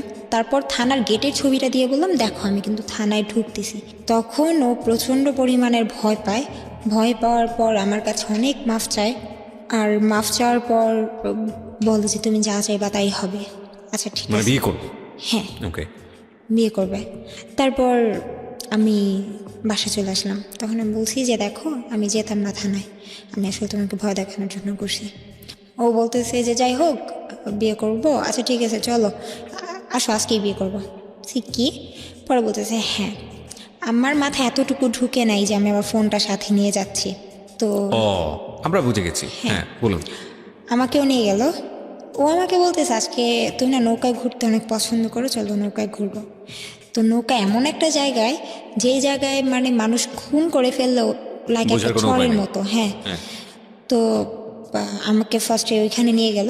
আমাকে বললো তুমি তো সকালে খাও নাই, খায় নাও। আমার একটা মানে ব্যাড হ্যাবিট হচ্ছে আমি খাওয়া দাওয়া করি না। আমাকে আগে ফার্স্ট খাওয়ালো, খাওয়ানোর পর বলতেছে আসো। নৌকা ওঠার আগে বলতেছে ফোনটা দেখি। তখন তো আমি বুঝে গেছি যে হ্যাঁ ও ফোন করবে। তো তখন বলছে চলো আমরা বিয়ে করবো না। বলছে যে হ্যাঁ ফোনটা একটু দাও। বলছে না ফোন দেওয়া যাবে না, ফোন দিব না আমি। এইটা বলাতে আমাকে একটা থাপ্পড় দেয়, আমি পড়ে যাই। আমাকে মানে আমি বলতেছি আমি ফোন দিব না, তুই আমার ফোন ছাড়, আমার হাত ছাড়, আমি চলে যাব, আমার বিয়ে করতে হবে না, ছাড়। ও আমাকে টানতে টানতে একটা নৌকার উপরে উঠায়, নৌকাওয়ালাকে বলে তাড়াতাড়ি নৌকাটা ছাড়েন। আমাকে টেনে হেসড়ে আমাকে নৌকা উঠায়। মানে নৌকাওয়ালাকে আগে থেকে সেট করা ছিল? না না, উনি দেখেই বুঝতে পারছে। উনি বলতে যেভাবে বলছে নৌকাওয়ালা বুঝতে পারছে হয়তো বা টাকা বেশি দিবে। ওকে ওকে, নৌকাওয়ালা অভ্যস্ত, কারণ নৌকাতে সব ঘটনা ঘটে। ওকে। তো নৌকাটা পানির মাঝখানে নিয়ে গেল। তখন তো আমার ব্যাক করার কোনো ওয়ে নেই। তো ও আমাকে মানে ফোন চাচ্ছে আর প্রচণ্ড রকমভাবে মারতেছে। আমি দিচ্ছি না, ও আমাকে মারতেছে। মানে আমার এমন অবস্থা হয়েছে, আমি নৌকার মধ্যে আমি প্রায় সেন্সলেস হয়ে যাব অবস্থা। মানে কতগুলো থাপ্পড় দিছে আমার মনে নেই, কিন্তু মানে আমার অবস্থা খুব খারাপ হয়ে গেছে। তারপর ফোন দিলাম, ও মানে লক করা ছিল, পাটাম দেওয়া ছিল, ওইটা খুলতে পারতেছে না। তো আরও রাগ, আমি নিয়ে ফোন চাইছে, ফোন দিছি। এখন ওইটার জন্য আরও রাগ, আরও বেশি মার শুরু করছে। এখন আমি এক পর্যায়ে সহ্য করতে না পেরে ওর পায়ে ধরছি, প্লিজ আমার এইভাবে মাইরো না, আমি ফোনের লক খুলে দিচ্ছি, আমি আর সহ্য করতে পারতেছি না। তো পা ধরার পর বলতেছে তুই পা না ধরে তুই ফোন খোল। তারপর আমি মারতেছে আর বলতেছে। তো তারপর আমি মাফটাপ চাইতেছি, দেখো তুমি আগে মারা বন্ধ করো, আমি দিচ্ছি। তারপর ফোনের লকটা খুলে দিলাম, ও সব কিছু ডিলিট করলো। সব কিছু ডিলিট করার পর আমার ফোনের মধ্যে ওর জিমেল অ্যাড করলো যেন আমি কি করি না করি সব যেন ও দেখতে পারে। তো যাই হোক আমি জিমেল মানে হচ্ছে হলো গুগল ড্রাইভের লিঙ্কটা করে দেওয়া, তার মানে আপনি ছবিতে যা যা তুলবেন ওর পার্সোনাল ফোনে ড্রাইভে গিয়ে আসবে, সেভ হবে। হ্যাঁ। হ্যাঁ, তারপর বলতো যে তখন সেই দিনও মানে যখন ডিলিট করলো ওর মন শান্তি হলো, তখন ওই অবস্থায় আমাকে আদর টাদর করে চলো চলো চলো থাক আর কোনো দিন মারবো না, মাফ করে দাও বলে আবার সেই কফি শপে নিয়ে গেল। ওইখান থেকে আবার কফি শপে নৌকা থেকে গিয়ে আবার সে অকাম। তারপর ওইখান থেকে আমার তো অবস্থা অনেক খারাপ, আমার ফ্রেন্ডের বাসায় নিয়ে গেল। প্রিয় শ্রোতা, ওর দিকে আঙুল তুলবেন না। আমি জানি যে অনেকেই কমেন্টস করছেন, আজেবাজে কথা বলছেন ওর দিকে। প্লিজ, একজন মানুষের দিকে আঙুল তোলার আগে নিজের দিকে আঙুলটা তোলেন। ও কিন্তু এখানে সেলিব্রিটি হতে আসে নাই, হ্যাঁ, ও আপনাদেরকে সচেতন করার জন্য আসছে। ওর জীবনে তো এসব ঘটেছে, এমন হতে পারে যে এর চেয়েও ভয়ানক ঘটনা নিয়ে আপনি হয়তো বা গল্পটা শুনছেন। সুতরাং ওকে জাজমেন্টে যায়েন না, আপনারা নিজেরা সতর্ক হন। এবং এমনও হতে পারে যে মেয়েটি আজকে শুনছেন তার ঘটনা হয়তো বা এর চেয়েও ভয়ানক রকমের, যাতে বিপদে না পড়েন সেজন্যই এটা প্রচার করা হচ্ছে। সুতরাং ওর দিকে আঙুল তুলেন না, নিজেরা সতর্ক হন। ওকে ধন্যবাদ দেন যে ওর নিজের জীবনের এত বড় একটা ঝুঁকি নিয়ে হলেও আপনাদেরকে বলে আজকে লাখ লাখ মানুষের সামনে কালার হয়েও আপনাদেরকে সতর্ক করতে এসছে। জি বলুন, বাসায় গেলেন তারপরে? হ্যাঁ, ফ্রেন্ডের বাসায় গেলাম, তো আমার ফ্রেন্ড বলতেছে তোর কি হয়েছে যে ফেস এমন ফুলে আছে, চোখ টোকেরই অবস্থা কেন? পরে হাসতে হাসতে বলতেছে ওরা মারছি, আর আমার বয়ফ্রেন্ড বলতেছে ওরা মারছি। তারপর বললো যে যাক তুমি উল্টাপাল্টা করছো, তুমি রাগ দেখাইছো এই জন্য মার খাইছো, আগে ডিলিট করলে কি হইতো? আমি বলছি তোমার ইচ্ছাই ছিল এটা না, তুমি আমাকে আনবা এগুলো ডিলিট করবা। তারপর গেল ওইখান থেকে, তারপর আবার বিয়ের ডেট দিল যে এই ডেটে বিয়ে করবো, আবারও করলো না। এরকম করতে করতে দিন যাচ্ছে আর ওর রাগ বাড়তেছে, কিছু হলেই গায়ে হাত তুলে। ইয়াবা তখনও নিচ্ছে? তখনও পর্যন্ত নিচ্ছে, আচ্ছা, তখন পর্যন্ত নিচ্ছে। ওকে শুধু ইয়াবাই নিত না অন্য ড্রাগও নিত? না, শুধু ইয়াবা। আপনি দেখতেন ইয়াবা, কিন্তু আপনি তো জানতেন না যে জানি, কিন্তু ও প্রচন্ড পরিমাণে বিয়ার খায়, এখনো পর্যন্ত খায়। Okay fine. বিয়ার মানে কি শুধু নর্মাল বিয়ার না অ্যালকোহলিক বিয়ার? অ্যালকোহলিক বিয়ার, তার মানে সে ড্রিঙ্কসও করে। তারপর আমি গায়ে হাত তোলা শুনে কথা। হাত তোলা শুরু করলো। তারপর হঠাৎ করে মানে এরকম বিয়ের ডেট পিছাচ্ছে। এর মধ্যে আমি একটা জিনিস বাদ রেখে আসছিলাম। আমি যখন দেশের বাইরে ছিলাম ও আমার সাথে চ্যালেঞ্জ করছিল আর ওর একটা ফ্রেন্ডকে নিয়ে, যে তুই যদি ওকে মানে কনভিন্স করতে পারোস তাহলে তুই যা চাবি তাই পাবি। কাকে কনভিন্স করতে পারি? ওর একটা ফ্রেন্ড, ওর এই ফ্রেন্ডটা অনেক সুন্দর। ওর একটা ফ্রেন্ডকে কনভিন্স কিসের নিয়ে কনভিন্স? রিলেশনে জড়াতে পারি যদি মানে একটা আমি বিষয়টা বুঝিনি, মানে কে কাকে চ্যালেঞ্জ করেছে? যে তুই আমার এই ফ্রেন্ডকে পটায় দেখা, আচ্ছা যদি পড়াতে পারিস তাহলে যা চাবি তাই পাবি। আমি বলছি আমি কিছু চাই না, তুই আমাকে বিয়ে করবি। বলছে হ্যাঁ করবো। ওকে, তো ওই ছেলেকে আমি এক পর্যায়ে একেবারে স্বাভাবিক, একটা ছেলে যত ভালোই থাক, একটা মেয়ে যদি ইমোশনাল হয়ে বা ওর সাথে যদি কন্টিনিউ কথা বলে, ওই ছেলেটা তার প্রতি এরকম করার ইচ্ছা কেন? জানি না, কারণ ওর এই ফ্রেন্ডটা নাকি অনেক মানে মুড দেখায়, কথা মানে কোনো মেয়ের সাথে কথা বলে না। তারপর আমি বলছি কোনো মেয়ের সাথে কথা বলে না, আচ্ছা ঠিক আছে। এটা আপনাকে বলেছে? আপনারা এই বিষয়গুলো একটু খেয়াল করবেন প্রিয় শ্রোতা, কারণ উদ্দেশ্যটা কি সেটা কিন্তু আমরা এখন পর্যন্ত জানি না। সামনের দিকে গেলে বিষয়টা আমরা ক্লিয়ার হব, ওকে? এবং এই উদ্দেশ্যটা হয়তো বা অন্য কোনো কিছু হতে পারে, যেটা ওকে বলেছে সেটা নাও হতে পারে। একটু সামনের দিকে গেলে হয়তো বা সেটা পরিষ্কার হবে। আচ্ছা, তো আপনি কি করেছিলেন সে কথা শোনার পরে? ওই ফ্রেন্ডের সঙ্গে ছেলের সাথে কথা বলা শুরু করি। কথা বললে তো একটা ছেলে পড়ে যাবে, বিষয়টা এরকম না। একটা না মানে কথা বলতে থাকি, ছেলে আমাকে জিজ্ঞেস করে তুমি রিলেশন আছে? আমি বলছি না আমার কোনো রিলেশন নাই, আমি একা একা থাকি। মানে আমার দুর্বলতাগুলো দেখাতাম, আমি একা একা থাকি। ওই ছেলের সঙ্গে আপনার কি ধরনের কনভারসেশন হতো? আমি কি ধরনের বলতে বোঝাচ্ছিলাম আপনি যেটা করেছেন? বয়ফ্রেন্ডের চাইতে কম, ফ্রেন্ডের চাইতে বেশি। এই ছেলের সাথে তো জাস্ট এমনিতেই কথা বলতাম, ইমোশনালি ব্ল্যাকমেল করা যেটা আর কি। আচ্ছা, ওই ছেলেকে কোনো ধরনের স্ন্যাপ পাঠানো, কোনো ধরনের স্ন্যাপ পাঠানো, এগুলোর মধ্যে গেছেন কি? না এরকম কিছু না। ফ্রেন্ড একসময় পড়ে গেল আপনার প্রতি? হ্যাঁ, তারপর? হ্যাঁ পটে গেল বলতে ছেলে কিন্তু প্রপোজও করে নাই, দুর্বল হয়ে গেছে আপনার প্রতি, মানে এমনিতে কথা চলতেছে। মানে আমি বুঝতেছিলাম হ্যাঁ এই ছেলেটা প্রপোজ করতে পারে, করবে। তার মধ্যে আমি দেখতেছি যে পাপ্পুর মন মেজাজ অন্যরকম। তখন আমি এই ছেলেটাকে সব সত্যি বলে দিলাম যে আসলে দেখো ভাইয়া, আসলে আমাকে তোমার ফ্রেন্ড আমাকে বলছিল আমি চাই না, আমি পারি না এগুলা, আমি তোমারে হার্ট করতে পারবো না। এই ঘটনাটা আপনি এখন কেন বলতেছেন? মানে এটা দ্বারা কি বলতেছি আমি।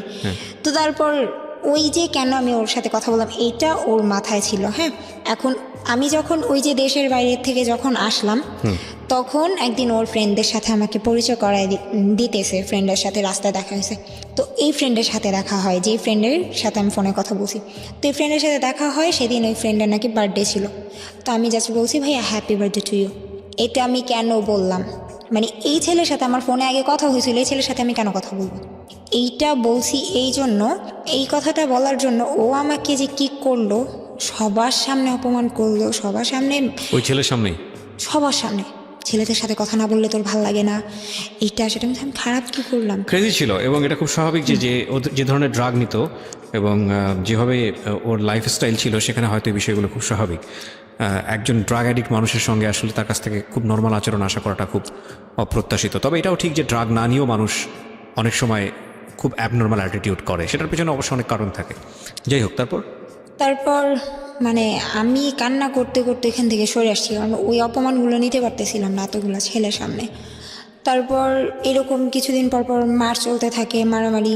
তো ওই দিনও মারে, যে ফ্রেন্ডের সাথে দেখা হলো ওই দিন প্রচণ্ড মারে। তারপর হঠাৎ করে একদিন বলতেছে যে ও, আমি এর মধ্যে আমার ভুলগুলো আমি বলে দিই, নইলে ও যদি কোনো দিন এটা শুনে তাহলে ও বলবে যে ওর ব্যাপারেই শুধু বলে গেছে, আমার ব্যাপারে বলিনি। আমার দোষগুলো হচ্ছে এটাই যে আমি যখন ও আমাকে মারতো বা ও আমার সাথে এরকম খারাপ ব্যবহার করতো, আমি সহ্য করতে না পেরে আমি চাইতাম ওর থেকে সরে যেতে। তো সরে যাওয়ার জন্য আমি অন্য কারোর সাথে রিলেশনে জড়াতে চেতাম, যে আমি যাই ওর সাথে, অন্য সন্ন্যের সাথে সেটা রিলেশন আপনার জায়গা থেকে খুব স্বাভাবিক না? কারণ আপনি তো আপনার বাবা মাকে এরকম দেখেছেন, গায়ে হাত তুলছে, মারামারি করছে। হ্যাঁ, এবং আমিও খুব অবাক হচ্ছি যে এই সেম জিনিসটা দেখার পরে আপনি বিয়ের আগে সেম একই জিনিস পাচ্ছেন, তারপর এই ছেলেটাকে আপনি কেন বিয়ে করতে চাইবেন? আপনার তো একবার হওয়ার পরেই এখান থেকে সরে আসার কথা। হ্যাঁ, তারপর হচ্ছে কারণ আমি ওকে অনেক লাভ করে ফেলছি। তারপর মানে আমার ভুলগুলো হচ্ছে যে আমি অন্য ছেলেদের সাথে কথা বলতাম, ওর ওই যে ওর জিমেলটা অ্যাড করা ছিল, ও দেখতো, ও আমার ফোনের কল লিস্ট ওর ওইখানে যেত। তো যার যার নাম্বার পেতো সবাইকে ফোন দিয়ে বলতো যে মম আমার গার্লফ্রেন্ড, আর সবাইকে আমার ছবিগুলো দিয়ে দিত, নিউড পিকগুলো দিত, যে দেখেন ওর সাথে আমার এত কিছু হয়েছে। নিউড পিকগুলো দিত সবাইকে? হ্যাঁ, সবাইকে বলতে যার সাথে আমি একটু মানে রিলেশনে যেতে চাচ্ছি, মানে কোনো ফ্রেন্ডলি রিলেশন নেই, আমি চাচ্ছি ওর সাথে রিলেশনে জড়ায় যাব, আমি আমার এই বয়ফ্রেন্ডের থেকে সরে যাব, এটা চেষ্টা করলেই ওই কাজটা করতো। তো তখন মানে তখন আর আমি কারোর সাথে কথা বলতাম না, তখন আমার তো মুখই থাকতো না ছেলের সাথে কথা বলার, আর কি কথা বলবো। তারপর একটা পর্যায়ে গিয়ে আমি একটা জব নেই ওয়ারিতে, তো একটা ভালো একটা শপে জব নেই। ওইখানে আমার মানে যেই ম্যানেজার ছিল একটা মেয়ে, আমার ভালো ফ্রেন্ড ছিল, আমার সাথে ঝগড়া হয়ে ও আমার এই ফ্রেন্ডকে এই ছবিগুলো দিয়ে দেয়, আমার এই ছবি। আমার ফ্রেন্ড, আমি মানে প্রচণ্ড রকমের কান্না করি, বলতেছে দেখ দেখ এটা তুই, কত জঘন্য দেখতে তুই, মানে এই কথাগুলো আমাকে বলে আমার ফ্রেন্ড। তো বলতেছে তোর এইভাবে কথাগুলো বলার কারণ হয়েছে এটাই, যেন তুই ভুল কেন করলি, তুই এটা কেন করলি।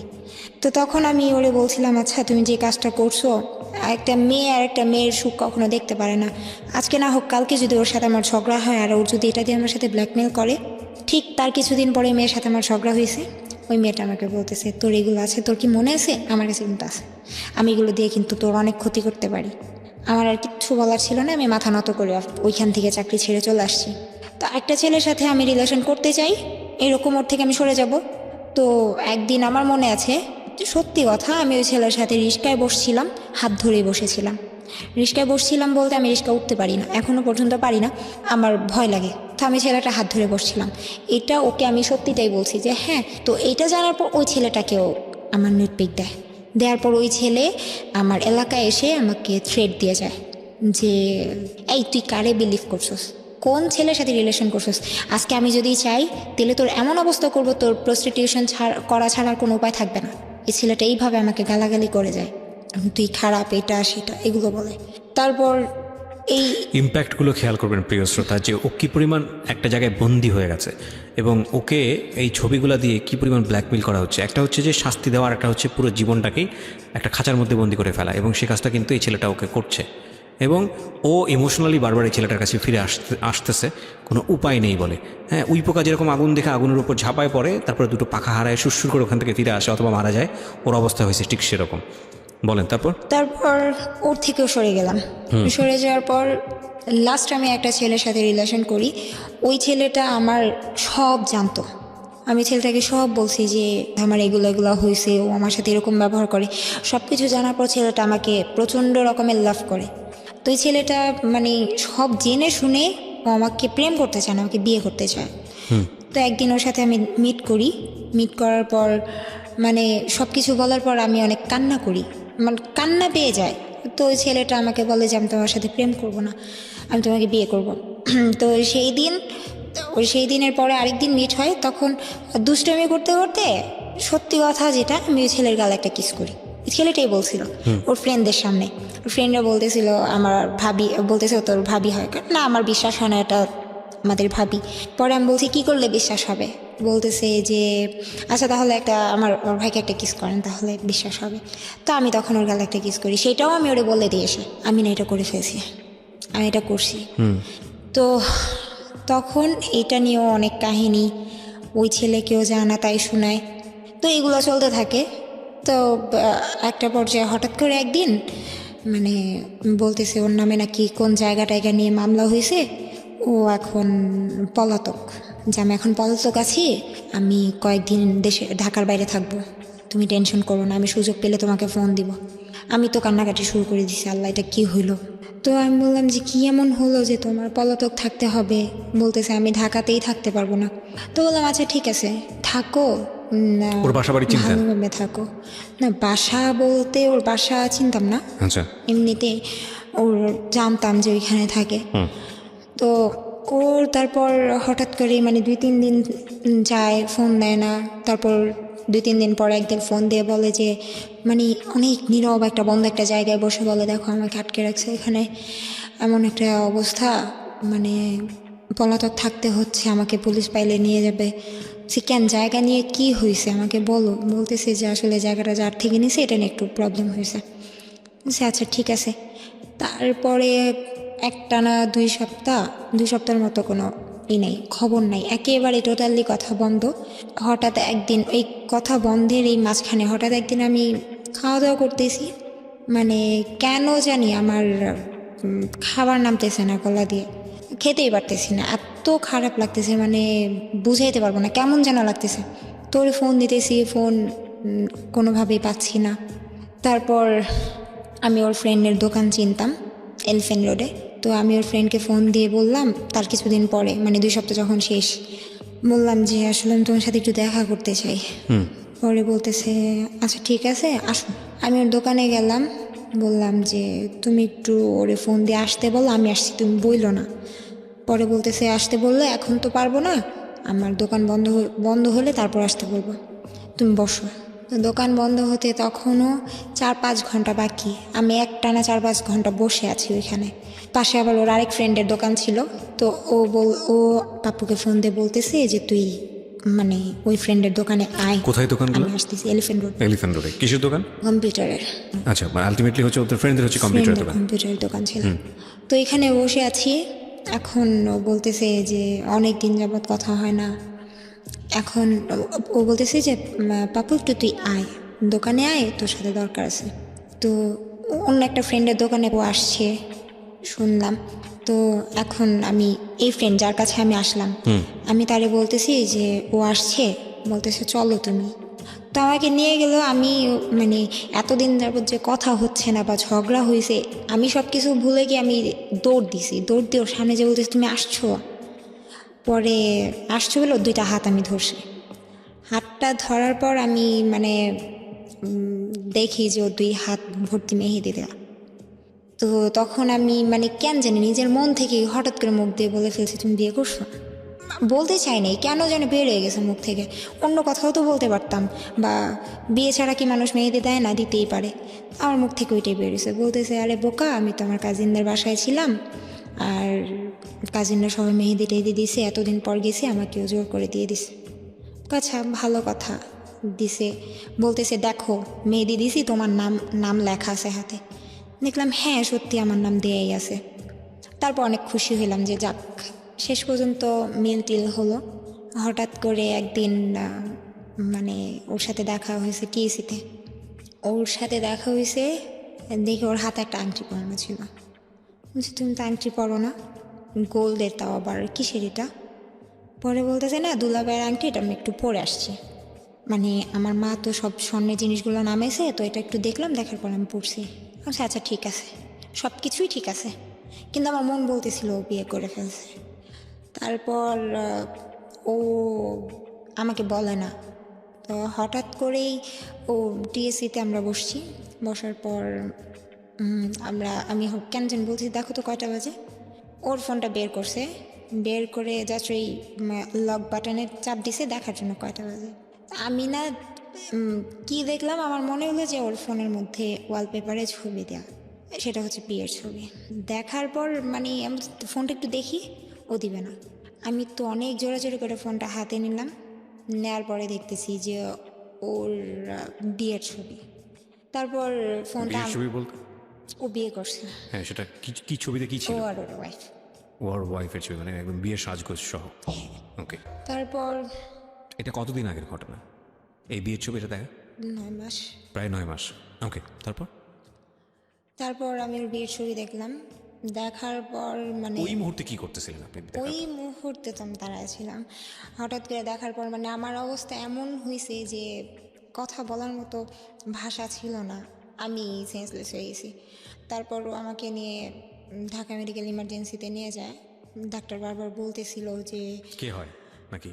হ্যাঁ যে মেয়েটার কি হয়েছে, ওর হার্টবিট এত বেড়ে গেছে, ওর কি হয়েছে। অবাক হয়েছি তখন আমি, ও ওদের কাছে বলতেছিল যে এই মেয়েটার বয়ফ্রেন্ড বিয়ে করে ফেলছে, আমি ওর ফ্রেন্ড হই। মানে এই কথাটা ও ডাক্তারকে বলে, আর আমার কানের কাছে আইসা বলে যে তুই যদি এদিকে বলস যে আমি তোর বয়ফ্রেন্ড হই, তাহলে আজকে সব শেষ। এত কিছুর পরেও সেই ধরনের কথা বলতেছে? আচ্ছা, এবং আপনি সেটা শুনতেছেন? তারপর আপনি কি করলেন? চুপচাপ? আমি তো তখন স্যালাইন চলতেছে, তখন ডাক্তার আসলো, আসার পর বলতেছে যে বিয়ে করে ফেলছে করে ফেলছে। হ্যাঁ, তুমি কোন অংশে কম আছো, যে তোমার হারাইছে ও তোমারে হারাইছে, তুমি কাউরে হারাও নাই, এরকমভাবে এগুলো বলতেছে? সান্ত্বনা দিচ্ছে। তো ওর ফ্রেন্ডরা আসলো, মানে আমি বারবার ওর দিকে তাকাচ্ছি আর মানে কেমন যেন একটা ফিলিংস হচ্ছে, আর আমি অনেক কান্না করতেছিলাম। ডাক্তার বলছে তুমি যদি এইভাবে কান্না করো তাহলে তো তুমি এই বয়সে হার্ট অ্যাটাক করবা। রাইট। তারপর ওখান থেকে বাসায় যাই, বাসায় যাওয়ার পর মানে এরকম আবার ও আমাকে বোঝায় যে আমরা বিয়ে করব, যে এটা আমার মানে পরে শুনতে পারি যে ওর হাতে যে নামটা লেখা ছিল সেটা আসলে আমার যেই নাম, ওর নামে নাম ওর বউয়ের। একই নাম, আমিও গেস করছিলাম আর কি। হ্যাঁ। আর ওর বউটা হচ্ছে ওর আপন মামাতো বোন। আর সবচেয়ে বড় কথা, ওর কাছে যে আমি সব কিছু শেয়ার করতাম আমার ফ্যামিলির, ও এইগুলো আমাকে অনেক খোঁটা দিত। তোর বাবা এটা, তোর মা এটা, মানে আমাকে এগুলো সম্পর্কের বলতো। যখন খুব তিক্ত জিনিসগুলো চলে আসে হ্যাঁ। তখন এগুলো নিয়ে মানুষ খোঁটা দেয়। হ্যাঁ। মানে তখন বলতাম যে তখন আমি বলছিলাম ওর শ্বশুর কি করে, তো ওর শ্বশুর ওই জায়গার অনেক